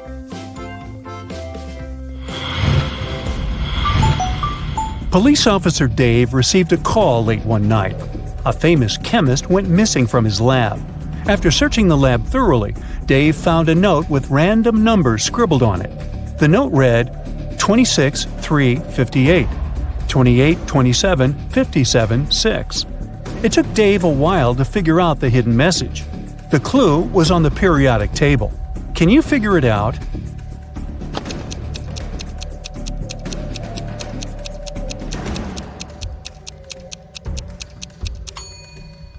The chemist was smart. Each number on the note corresponds to an element in the periodic table. So the element that corresponds to the number 26 is Fe, or iron. The number 3 is Li, lithium. And 58 is Ce, cerium. Using this logic, the first line is spelled Felice. By the same logic, the second line is spelled out Nicholas. After discovering the names, Dave tracked the 2 men down and arrested them.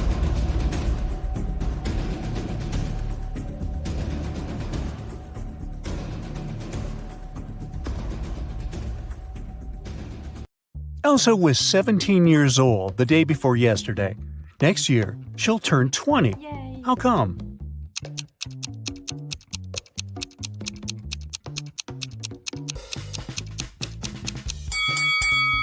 It's possible if the present day is January 1st, while Elsa's birthday is on the 31st of December. The day before yesterday, on December 30, she was still 17 years old. Yesterday, on the 31st of December, she turned 18.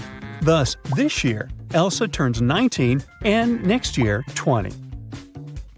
Elsa and her sister Helga explore an old attic in their parents' house. It's very dark and dirty. After that, they go downstairs to have some lunch. Helga's face is all covered with dust, while Elsa's face is super clean. But still, only Elsa goes to the bathroom to wash her face. Why?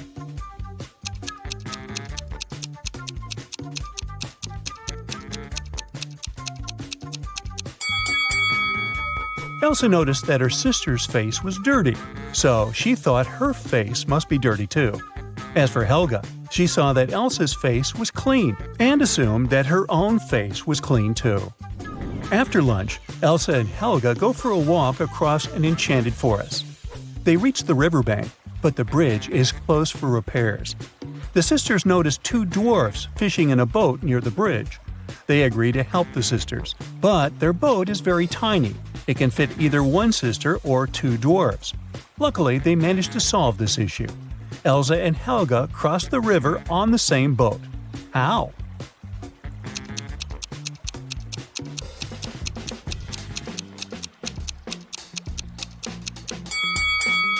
Well, first of all, one of the dwarfs brought his fellow on the opposite bank.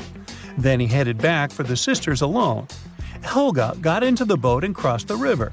She gave the second dwarf the boat, and he returned to the opposite bank. He picked his fellow dwarf and brought him to Helga. Then one of the dwarfs swam to Elsa and passed the boat to her. She crossed the river and joined Helga, and finally, the second dwarf returned to his fellow. Helga and Elsa keep on walking and get lost in the forest. There are 3 roads to the nearest town. The first route is filled with mutant plants which feed on humans. The second path leads through an ice cave with a hungry dragon frozen inside a huge ice cube. The third route leads through a village of fairies. Their magic makes humans lose their minds. Which way is safe?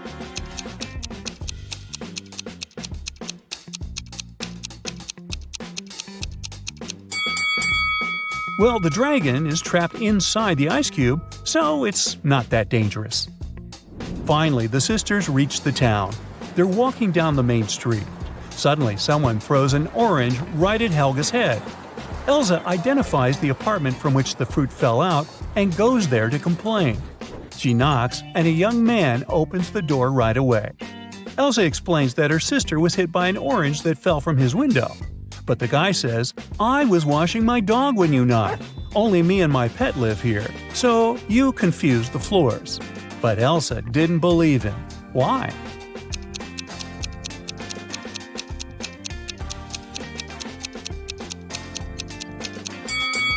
According to the man, he was bathing his only pet, but the dog's hair is dry. Therefore, his story is fake. Elsa and Helga enter the local home decor shop. Helga takes a picture of her sister standing in front of the mirror. Can you spot anything odd in this photo?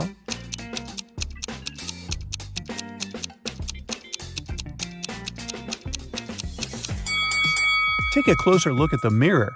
Elsa's hands are reflected wrong, as well as the sale poster behind her. She must be a vampire. Just kidding.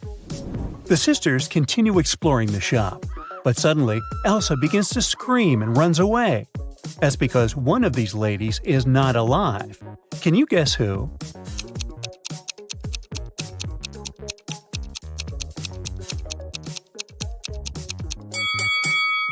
The first woman is an ordinary human. There's a mirror behind her.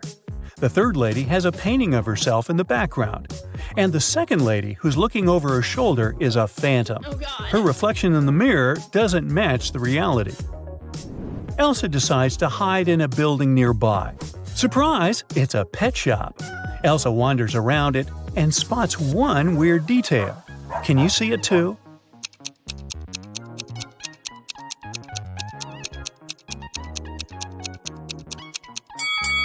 The turtle is wearing sunglasses. The locals tell Elsa and Helga about a creepy werewolf who has been scaring the citizens for several weeks. They only know that this werewolf is a lady, and she has a husband. He's the only person who can calm her down. Elsa finds 3 suspects who might be the werewolf's husband, but none of them admits it. Can you find him?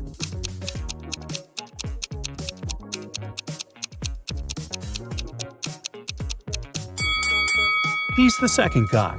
There are suspicious brownish hairs on his clothes, although his own hair is blonde. The next day, Helga has a birthday party. Elsa goes to the bakery to purchase a cake for her.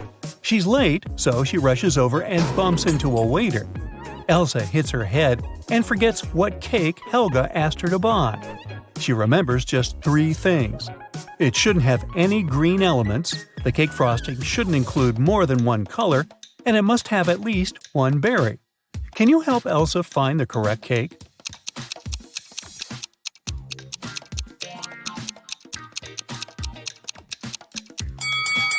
Elsa should take the 4th cake. It's a chocolate cheesecake, so it doesn't have anything green. The glazing is brown and it's decorated with cherries. A perfect match. Elsa buys the cake and leaves. The bakery is located inside the highest tower in town. Elsa enters the elevator to go down, but she hits the wrong button and finds herself on the roof. She decides to take some pictures with the iconic huge clock installed at the top of this tower. Oops! Elsa drops her phone from the roof. She decides to leave, but someone has already locked the door, and the elevator won't work. So she's trapped on the roof. Luckily, Elsa can still change the time of the clock. What time should Elsa set on the clock to make someone notice and rescue her?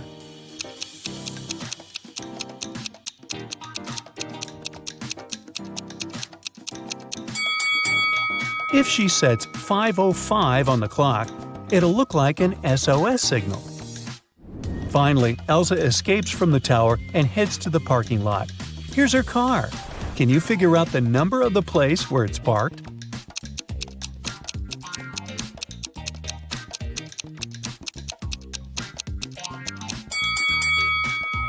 '87. Elsa arrives home. Helga shows her vacation photos sent by her new boyfriend, Kyle. In this case, you can see Kyle, his friend Bob, and a humanoid robot, Neo. Neo is standing next to Bob. A person wearing the yellow mask is not a man. What color is Kyle's mask?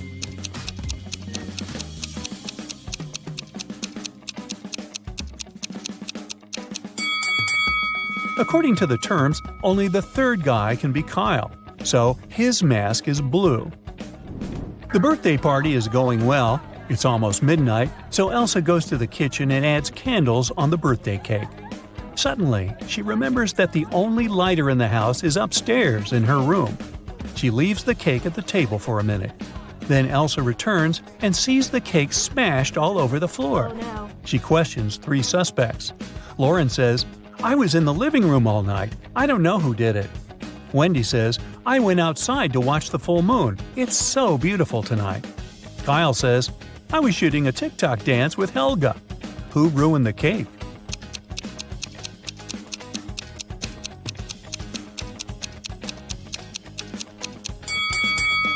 Wendy. Take a look out the window. The moon is not full. Busted. The next morning, Helga wakes up earlier than Elsa and checks her feed.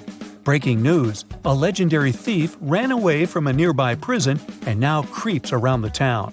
He's a talented shapeshifter, so no one knows for sure what he might look like. Suddenly, Helga hears someone ringing on the door. She opens and faces 2 guys who introduce themselves. Bob is a gardener from a nearby park, and Peter is a garbage man. Both guys want to use a bathroom, so they ask Helga to let them in. But only one of them is safe to invite over. Can you guess who?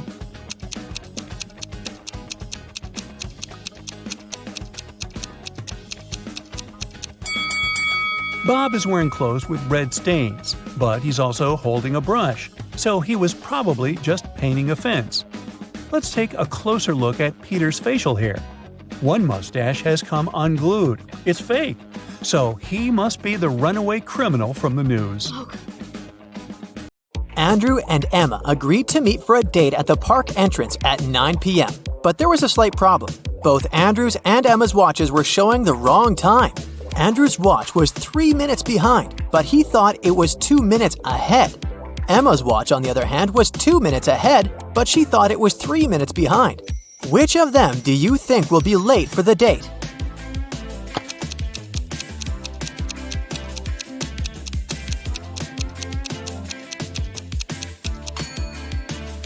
Andrew will be 5 minutes late and Emma will be 5 minutes early. Gemma was attending a technology-themed costume party. When she arrived at the venue, she saw 3 people chatting by the drinks buffet who were all dressed in robot costumes. However, she noticed that one of them was a real robot. Can you tell who?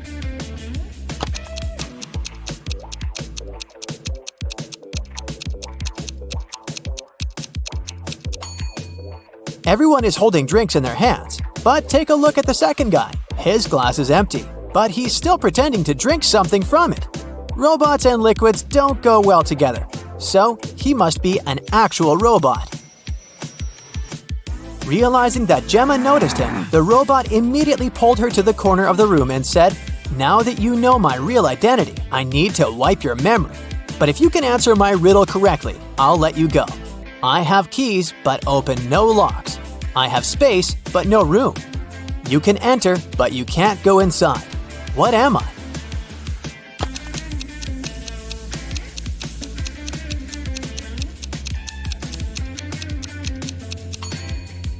The answer is a computer.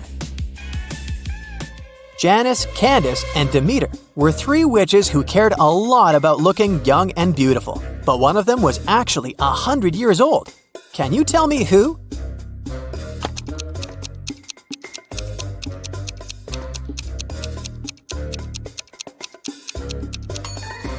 The first witch, Candace, who is taking a selfie, looks like an old woman on her phone screen, but that's just a social media filter. As for the second witch, Janice, the creepy old lady-looking shadow at the back is not her shadow. It's an evil spirit that's haunting her. But look at the mirror the third witch, Demeter, is holding. It's reflecting what she doesn't want others to see, aka her true face. So she's the old lady here. Lloyd went to the costume store to buy something to wear for Halloween. Once he selected a costume for himself, he headed to the fitting rooms to try it, but all three of them were occupied. A few minutes later, 3 different customers in costumes came out of them. The first one was wearing a vampire costume, the second was wearing a werewolf costume, and the third one was wearing a zombie costume. But Lloyd immediately realized that one of them was actually a real monster. Can you tell who?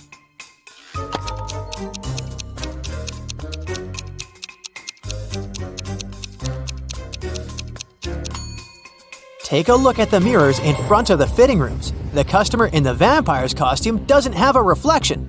That can only mean he is a real vampire. Sir Ridley Stormrider was a knight searching for his one true love. He traveled to the kingdom of Veridonia after hearing rumors that there was a magical mirror there, which revealed the location of the heart's desire to those who looked into it. But there was a catch. It would only reveal it to you if you knew the answer to the riddle that was engraved on it. I'm often running, but I never get tired. What am I? Can you help Sir Ridley Stormrider find love?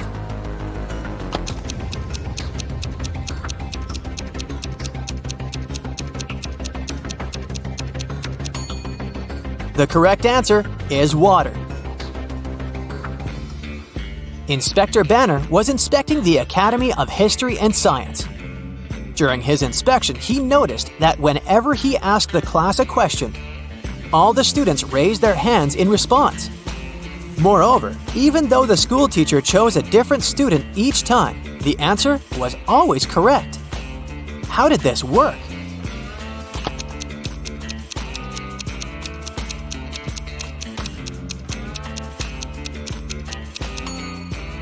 The teacher had prearranged with the students that they would be called upon to answer regardless of whether they knew the answer or not. But those who knew the answer should raise their right hand, and those who did not know should raise their left hand. The teacher chose a different student each time, but always the one who raised his right hand. Amy had one last test to pass before she graduated. Her professor asked her only one question during the exam, which was this.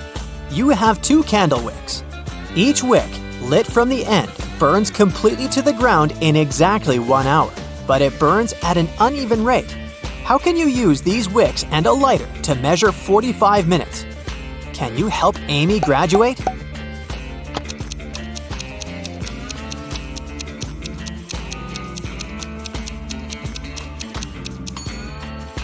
It's necessary to light the first wick simultaneously from both ends, which will give you 30 minutes. Simultaneously with the first wick, you light the second wick from the end, and when the first wick burns out after 30 minutes, you light the second wick from the other end, which will give you the remaining 15 minutes. Layla's best friend was her dog named Gamgee. One night after spotting a falling star in the sky, she wished that Gamgee could talk to her. Then, suddenly, the star came to life in front of her and said, I will grant you your wish if you can answer this riddle of mine. Always old, sometimes new, never sad, sometimes blue, never empty, sometimes full, never pushes, always pulls. What am I?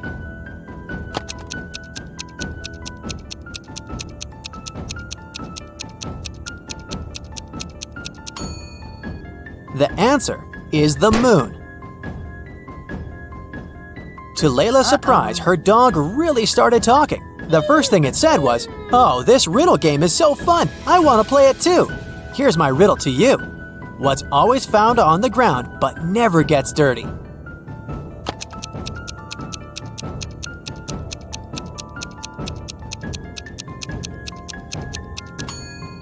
It's a shadow.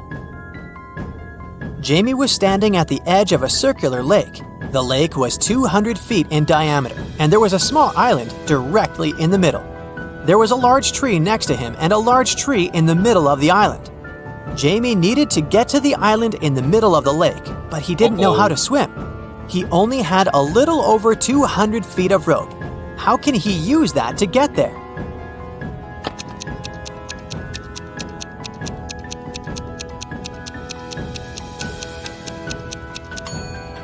First, Jamie needs to tie one end of the rope to the tree next to him. Then, while he's holding the other end of the rope, he should walk all the way around the lake. This will wrap the rope around the tree in the center. When he returns to his starting point, he needs to tie the end of the rope he's holding to the large tree again. He can now use this rope bridge to hold on to and cross the lake to the island. Cedric was a brilliant scientist. One day, suddenly a small portal appeared in his lap, and a little device with a letter attached to it fell on his head right before the portal closed. The letter said, "From future Cedric to past Cedric.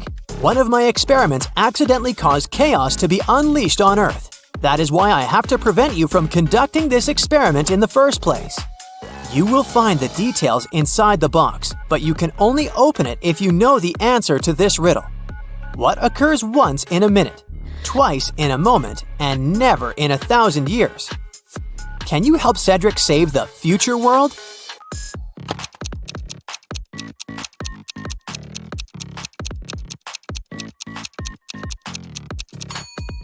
The answer is the letter M.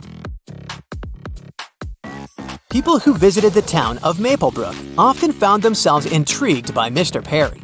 He had a reputation of a not quite intelligent person. That was because when offered a choice between a 50-cent coin and a $5 bill, he always chose the coin, even though it was worth 10 times less than the banknote. Can you tell why he never chose the banknote?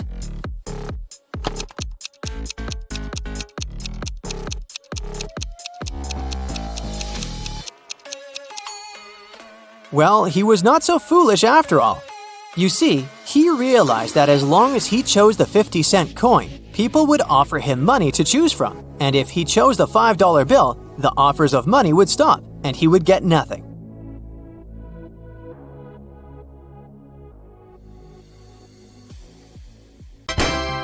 You just entered a riddle solving competition. The game show host shows you the first riddle you have to answer. Take a look at the image. Who do you think will be able to make it all the way across the line?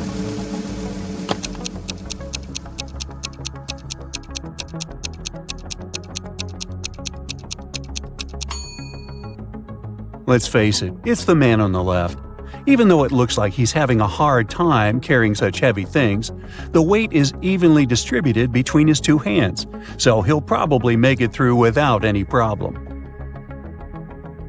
For your next challenge, the game show host shows you a picture of sinking boats.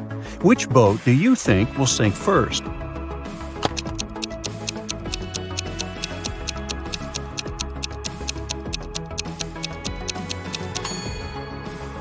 The first boat has 2 holes in it, but somehow it has way less water inside. The second boat only has 1 hole, but look at the amount of water that's gotten inside.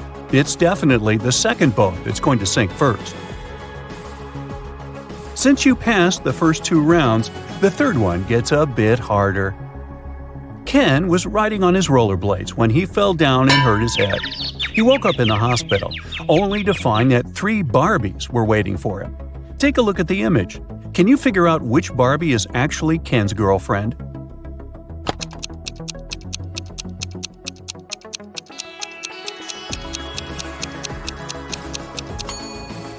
This is a tricky one. It can't be the third Barbie, because the real Barbie would never wink at Ken. It's usually him that does the flirty things. It's also not the second Barbie, because she would never put on makeup in front of him. So this leaves us with the first Barbie, who must be his girlfriend. The Finn is a famous hostel in Spain. It's especially famous for its fun showers. But hey, something doesn't look right in this image. Take a look and try to guess what it is.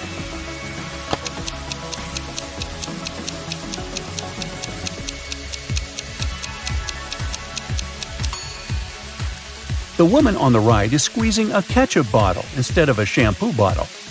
That's definitely weird, huh?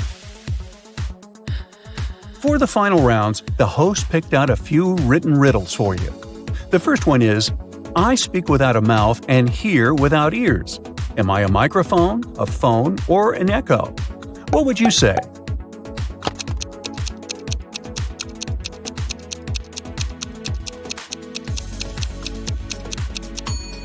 The answer is echo, echo, echo. I'm not alive, but I can grow. I don't have lungs, but I need air. What am I? A tree, fire, or clouds?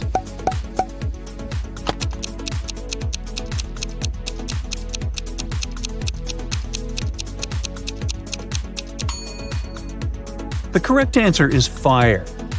Way to go if you chose that. Now, Carol was invited to a Halloween party in an abandoned house. Her friends asked if she was up for a challenge, and she said yes. Soon enough, she was locked inside a room. In this room, there was one door and 3 light switches next to it. Behind the door was an empty closet with nothing but a light bulb. Her task was to figure out which switch controls the light bulb inside the closet. She could flip the switches in whatever way she wanted, but once she opened the door, she couldn't touch the switches anymore. After some minutes of thinking, she was able to get it right. How did Carol do it?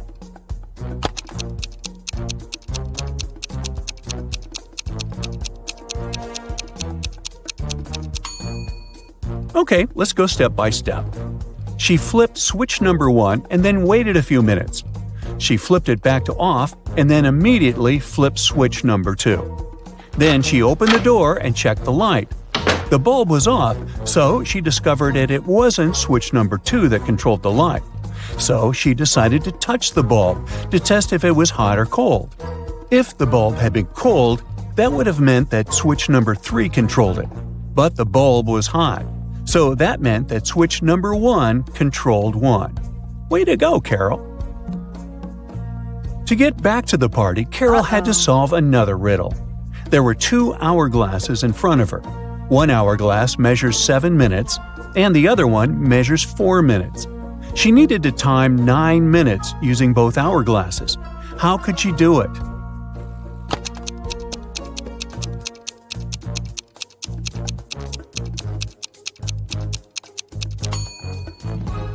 First, she turned both hourglasses at the same time. By the time the 4-minute glass finished, there were still 3 minutes left on the other one. She flipped the 4-minute glass again.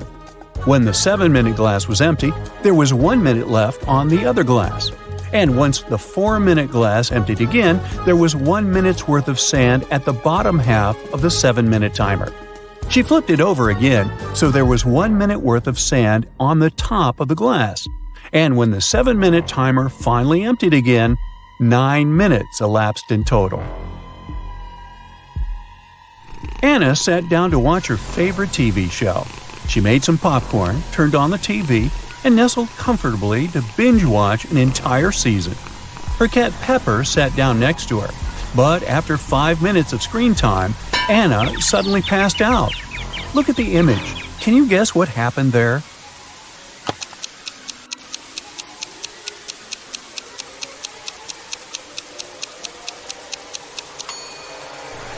Anna's cat Pepper got scared with the loud thump that came from the TV. It jumped on top of Anna and it scared the life out of her. That's why she passed out. Take a look at this scene. Who do you think has the best chance at survival?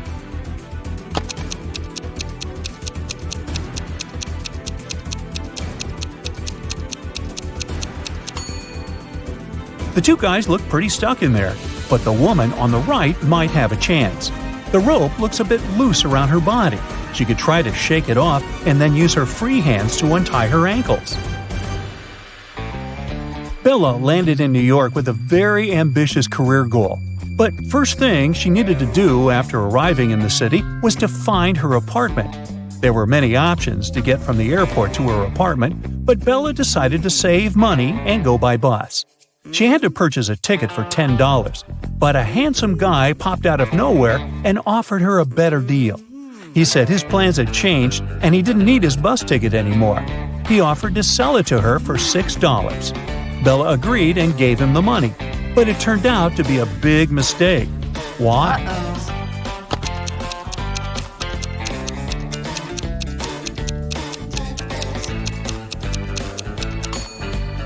Take a look at the current date on the screen of the vending machine. And now check the date on the ticket. The ticket the man sold Bella expired over a month ago. Finally, Bella managed to arrive in Manhattan and find her apartment. She was sharing a house with 3 other women. Bella introduced herself to them and went to settle in her room. She left her belongings on her bed and went to take a shower. When she stepped out of the shower, Bella noticed that her laptop was missing. Oh no! She got furious and decided to interrogate all of her new roommates. Sarah said she had gone out to get a cup of coffee. She even told Bella to ask the doorman of their building since he had seen her leave. Kelly said that she had taken an afternoon nap with her headphones on. She said she hadn't heard or seen anything strange going on inside the apartment. Shannon said that she had gone to the building's rooftop to take some pictures of the city, since she was a professional photographer. Can you tell who's lying here?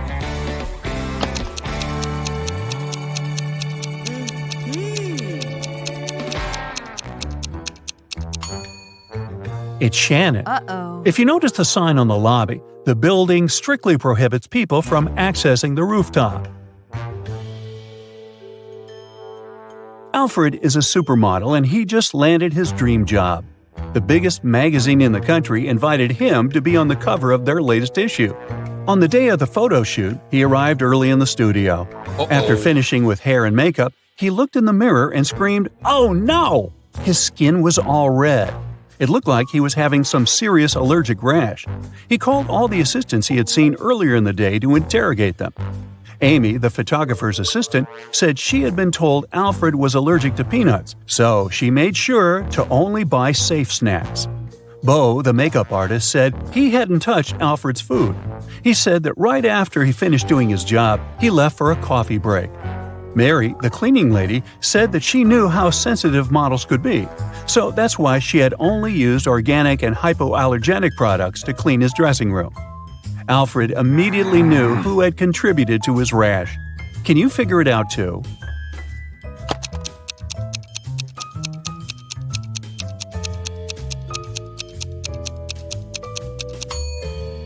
It was definitely Bo. Sure, he didn't have access to Alfred's food, but he was the only one who touched Alfred's face that day. Liv was recording a dance routine for her social media page when a huge portal opened up and swallowed her whole. The next thing she knew, she was stuck inside a big cavern. Out of the blue, a great genie appeared. He told her that she would only be allowed to leave if she figured a way out by herself. As soon as he disappeared, she saw that there were 3 buttons on the wall. There was a red, a yellow, and a green button. On the floor, there was a note that read TDUPT, RNOR, EHEB, and SST. She clicked one of the buttons and managed to open a door on the wall. Can you guess which button she chose?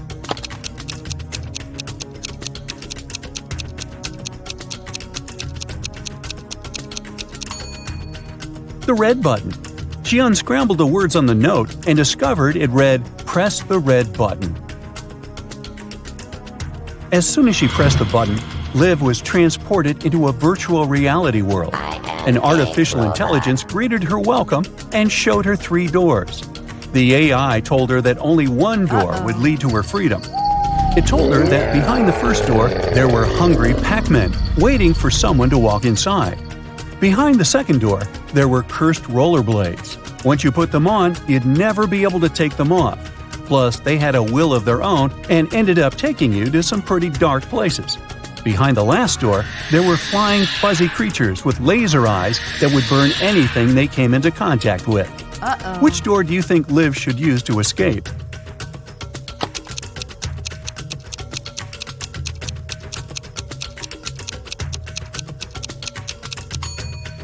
Well, she should pick the second door, because she wouldn't be obligated to put the pair of rollerblades on. She could walk past them and straight to her freedom. During the time she was gone, Liv noticed that someone had stolen her laptop. It had Oh, all her no. social media content on it.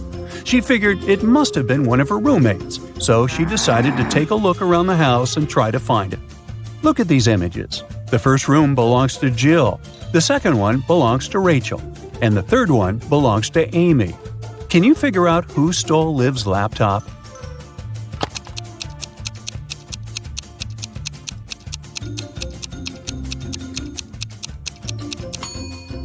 If you look closely, Rachel's cat is sleeping on top of something that really looks like a laptop. It must have been her.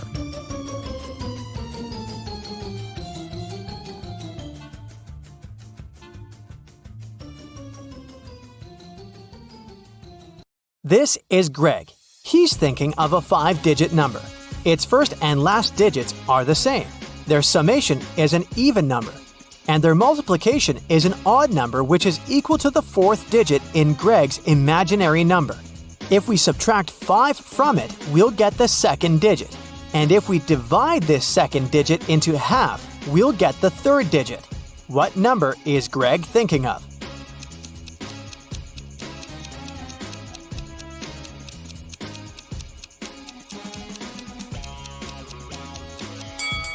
Ready to find out the answer?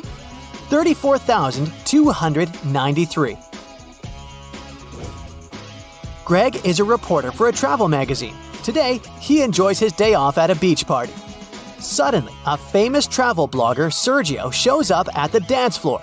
Greg grabs his phone and takes just one picture of Sergio before his battery runs out of power. The next day, he shows this photo at work and receives a promotion. Can you guess why?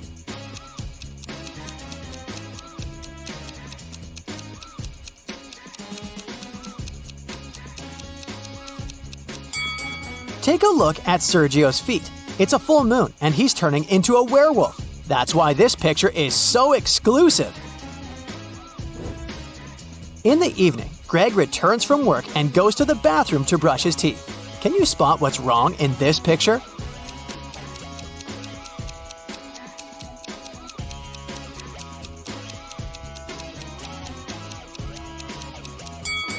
In reality, Greg is holding a tube of toothpaste in his left hand. But in the mirror reflection, he's got nothing in his hand. There is a tree growing in Greg's backyard.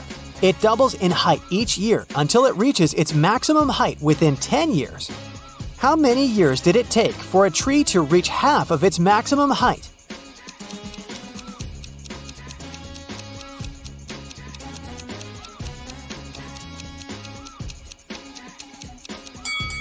Since we know that the height of the tree doubles every year, the correct answer is 9 years. Greg is having a family dinner. Meet his sisters, Bella and Stella. They were born to the same mother on the same day, at the same time, and in the same month and year. But yet, they're not twins. How come?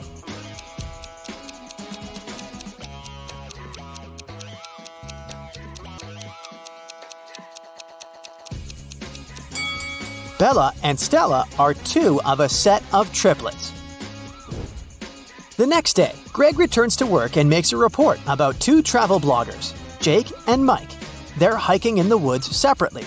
Can you guess who has more chances to survive this night by just looking at these pictures?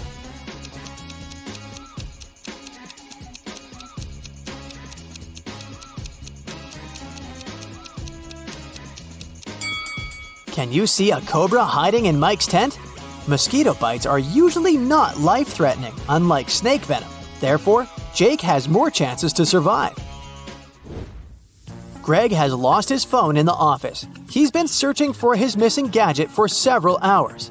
Suddenly, Greg gets an anonymous email saying the following. Can you guess what's written here?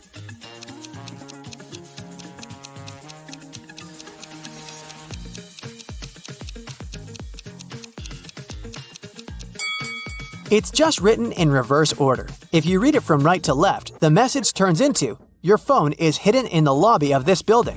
Bring $300 and I will tell you where exactly." Greg goes to the lobby and spots something very odd about this place. Can you see it too?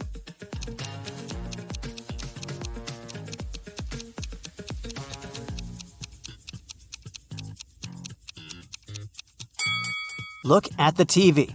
They show different programs in reality and in the mirror. Greg is meeting his friend Kyle in their favorite restaurant, but unfortunately, they're both broke. So they only order free water and one chicken sandwich to share. Greg and Kyle have a great time together and take some pictures. But an hour later, Kyle gets very sick and faints. Doctors find out that he was poisoned. Let's take a look at the pictures that the guys took at the restaurant. Can you spot where the poison was?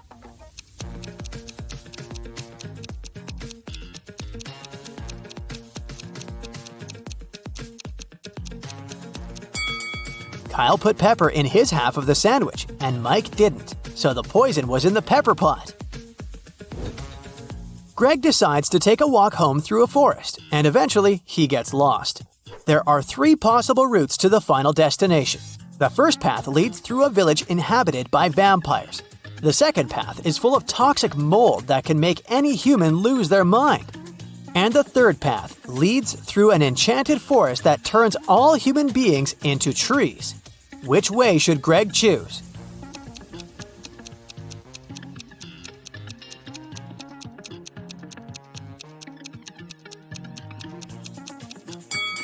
The first option is the safest. It's a sunny day and the vampires are probably sleeping. On the way, Greg meets a goblin. The creature offers him a deal. If you crack my riddle, I'll let you go, but if not, I'll wake all the vampires up and you'll never leave this forest. Greg agrees. Here's the riddle. How can you drop a raw egg from a height onto a concrete floor without cracking it?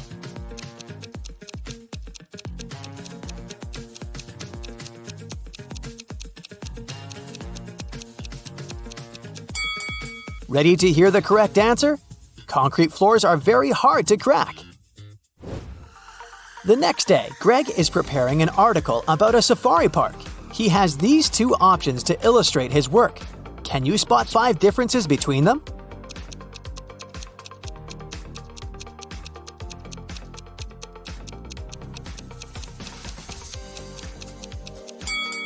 Here they are. And now Greg's task is to find a model for their advertising campaign. He looks through pictures of these 4 models. Which lady is different from the others?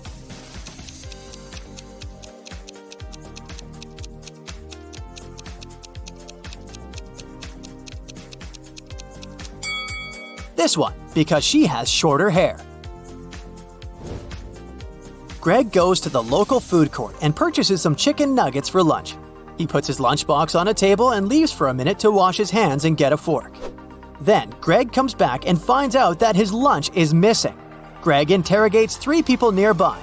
Megan says, I didn't even look at your food. It wouldn't fit me anyway. I'm on a vegan diet. I was taking pictures of my croissant for social media. You can see it for yourself if you don't believe me.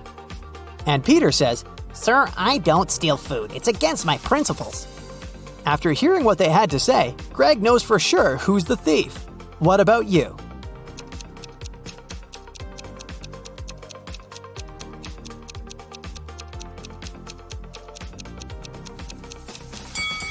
Megan said that Greg's food wasn't vegan, but how does she know that if she hasn't even looked at it?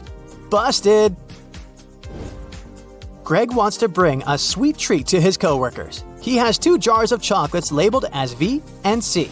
If he moves one chocolate from the V jar to the C, the number of chocolates in the V jar will become twice the number of chocolates in the C jar. But if he moves one chocolate from jar C to V, the number of chocolates in both the jars will become equal. Can you figure out the number of chocolates in each jar respectively?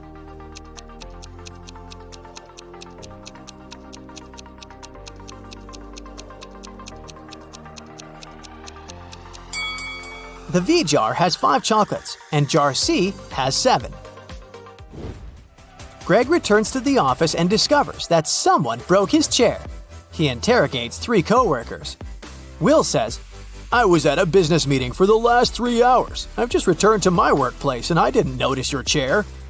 Fiona says, I took Peter's chair today because someone took mine, but I didn't approach your desk. And Peter says, I spent the whole day at my workplace, but I didn't look around because I had very important work to do. Who's lying?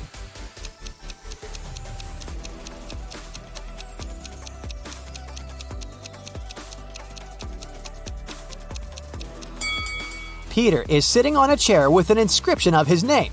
Therefore, Fiona's story is fake. Greg goes to an opening of a new fancy hotel. In the buffet area, he meets these three people. Each claims to be a billionaire, but two of them are lying.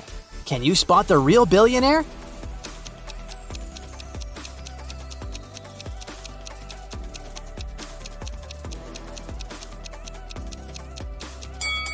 The first lady sneaked a gold fork from the table and hid it in her hair. If she's really rich, she doesn't need to steal cutlery. And the second guy is wearing shoes that are too small for him, so he probably borrowed them from someone else's feet. Therefore, only the third lady is a billionaire. Greg is planning to spend a night in the hotel. Only 3 rooms are available at the moment. A room on the 15th floor with a mind-blowing view, a fancy penthouse with a huge jacuzzi, and a standard double room on the 4th floor. Can you help Greg choose the best option?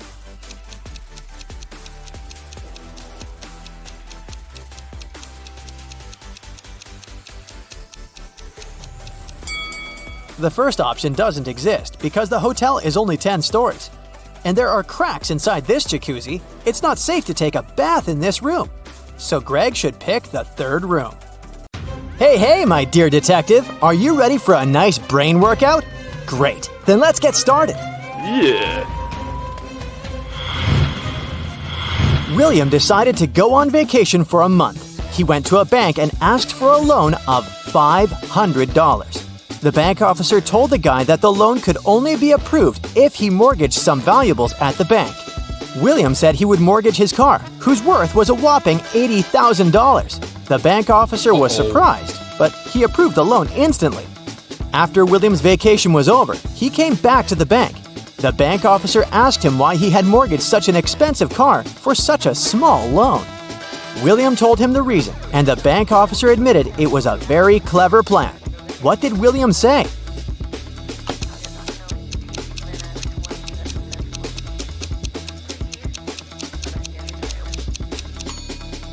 The guy said that he mortgaged his car to keep his expensive vehicle safe while he was away. Plus, he saved a lot of money on parking. Miranda is practicing her dance steps together with her friends. In a particular sequence, all of them form a row. At that point, Miranda is the 4th from either side of the row. Can you figure out how many girls are practicing together?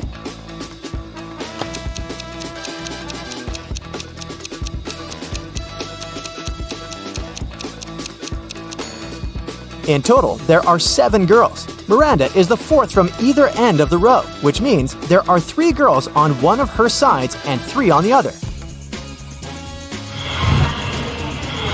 Ethan and his girlfriend took a flight to New York and reached their destination in 2.5 hours. After spending some quality time together, they flew back home. Surprisingly, this time it took them 150 minutes, even though the plane flew at the same speed. How is it possible?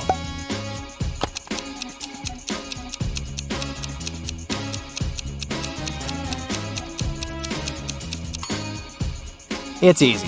2.5 hours are the same as 150 minutes. Look at this matchstick arrangement. Do you see a donkey-shaped figure? Your task is to move just one matchstick to change the direction of its movement.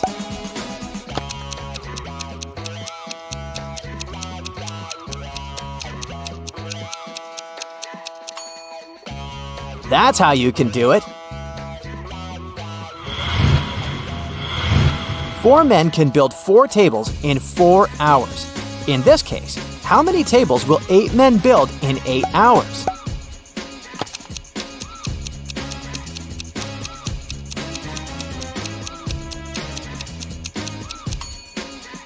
Was your first instinct to say 8 tables? Because that's what immediately came to my mind. But in fact, the correct answer is 16 tables. And it actually makes sense, because 8 men worked twice as long as 4 men. Look at these people attentively. Who do you think is in greater danger?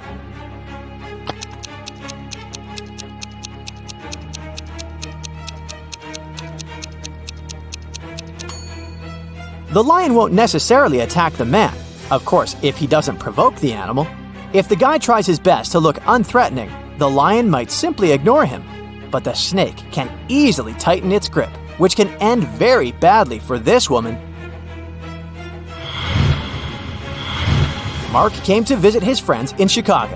While they were having dinner, they told the guy about a mysterious building in their city. It had a very bad reputation. People said that those who once entered it never came back. Despite his friend's warnings, Mark decided to explore the building.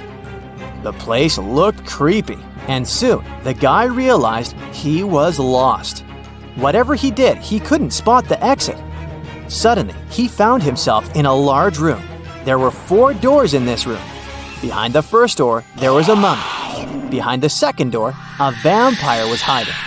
The third door led to a den of a hungry wolf. And behind the fourth door, there was a ghost. Which door should Mark opt for to get out of the house unscathed?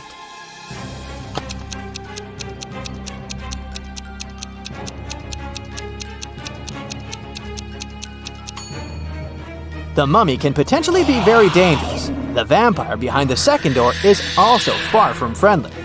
The wolf, especially hungry, can easily attack a person. At the same time, the ghost is relatively harmless. Mark should choose the fourth door.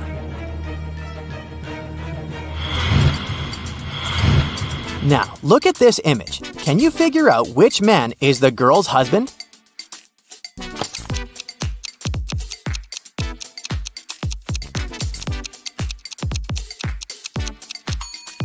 Have you noticed that the woman and the man on the right are wearing identical wedding rings? That's the clue we need. Marta got into a trap set by a powerful witch. The girl got locked in a jail cell, and the only thing that could help her escape was a special magic elixir. Marta found 3 jars. The liquid from the first one could turn her into a superwoman. The second jar contained the liquid that turned people into zombies, and if Marta drank the elixir from the third jar, she would turn into a vampire. The effect of each elixir could last for half an hour. Which of them should Marta drink?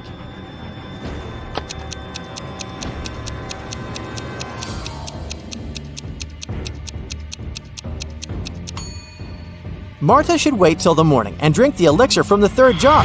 Then she'd be able to turn into a bat and fly out that tiny window. Can you figure out which of these women is alive?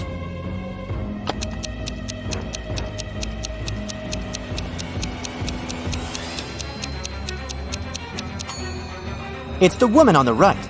Unlike the lips of the other 2 girls, her lips are red and plump. Plus, her hair is still growing. If you watch a time-lapse of them lying there, you can notice that the length of her hair is changing. Poor people have it, but rich people need it.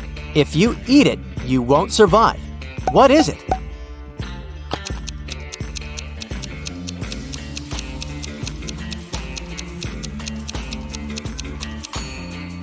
It's nothing. Now this next riddle is kinda funny. To solve it, you need to think outside the box. Why are all the rivers in the world rich?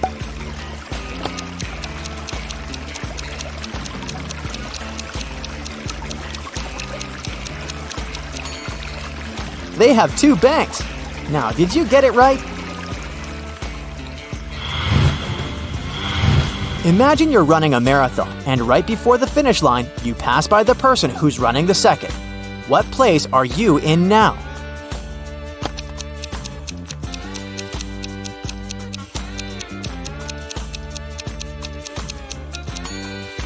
You're still in second place. You've been faster than the person in second place, but not first.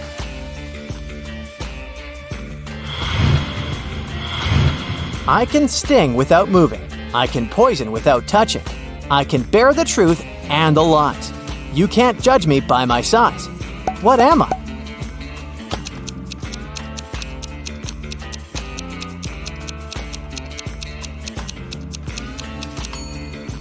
A word. You measure its life in hours and minutes, and it serves you by expiring. It's quick when it's thin and slow when it's fat. Its biggest enemy is the wind. The longer it lives, the smaller it becomes. What is it?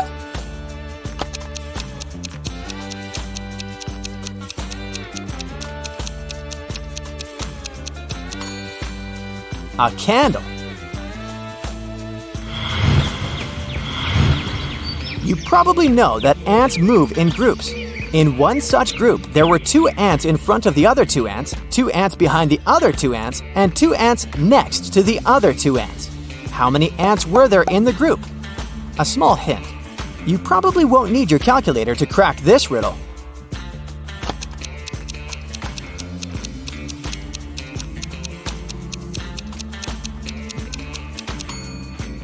Even if it may seem there were a lot of ants in the group, in reality, there were just 4. They simply stood in a square formation. Did you get it right? There are some flowers growing in the field and some bees flying over them. How many flowers and bees are there if both of the following statements are true? If all the bees land on all the flowers, 1 bee for a flower, 1 bee won't get a flower. If every 2 bees decide to share a flower, 1 flower will be left without a bee. How fast will you be able to find the answer?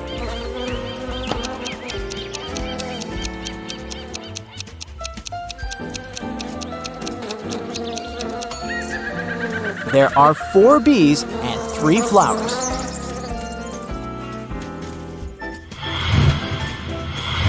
Once, Mrs. Smith, Peter, Paul, and Patrick's mom heard a loud sound of shattering glass coming from the living room.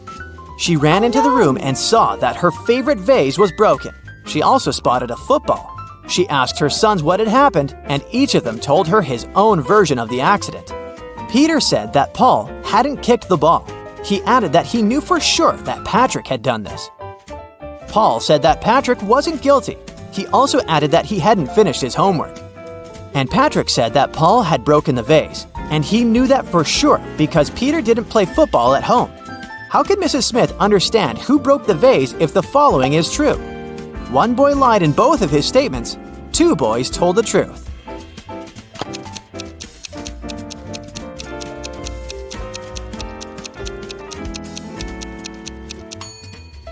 Now, have you noticed that only one of Paul's statements is related to the accident?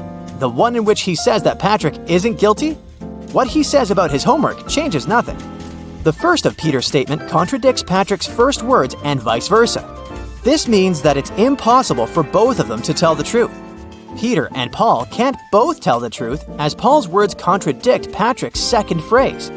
That's why Patrick and Paul can't lie, meaning that Peter lied in both of his statements. This way, Paul has broken the vase.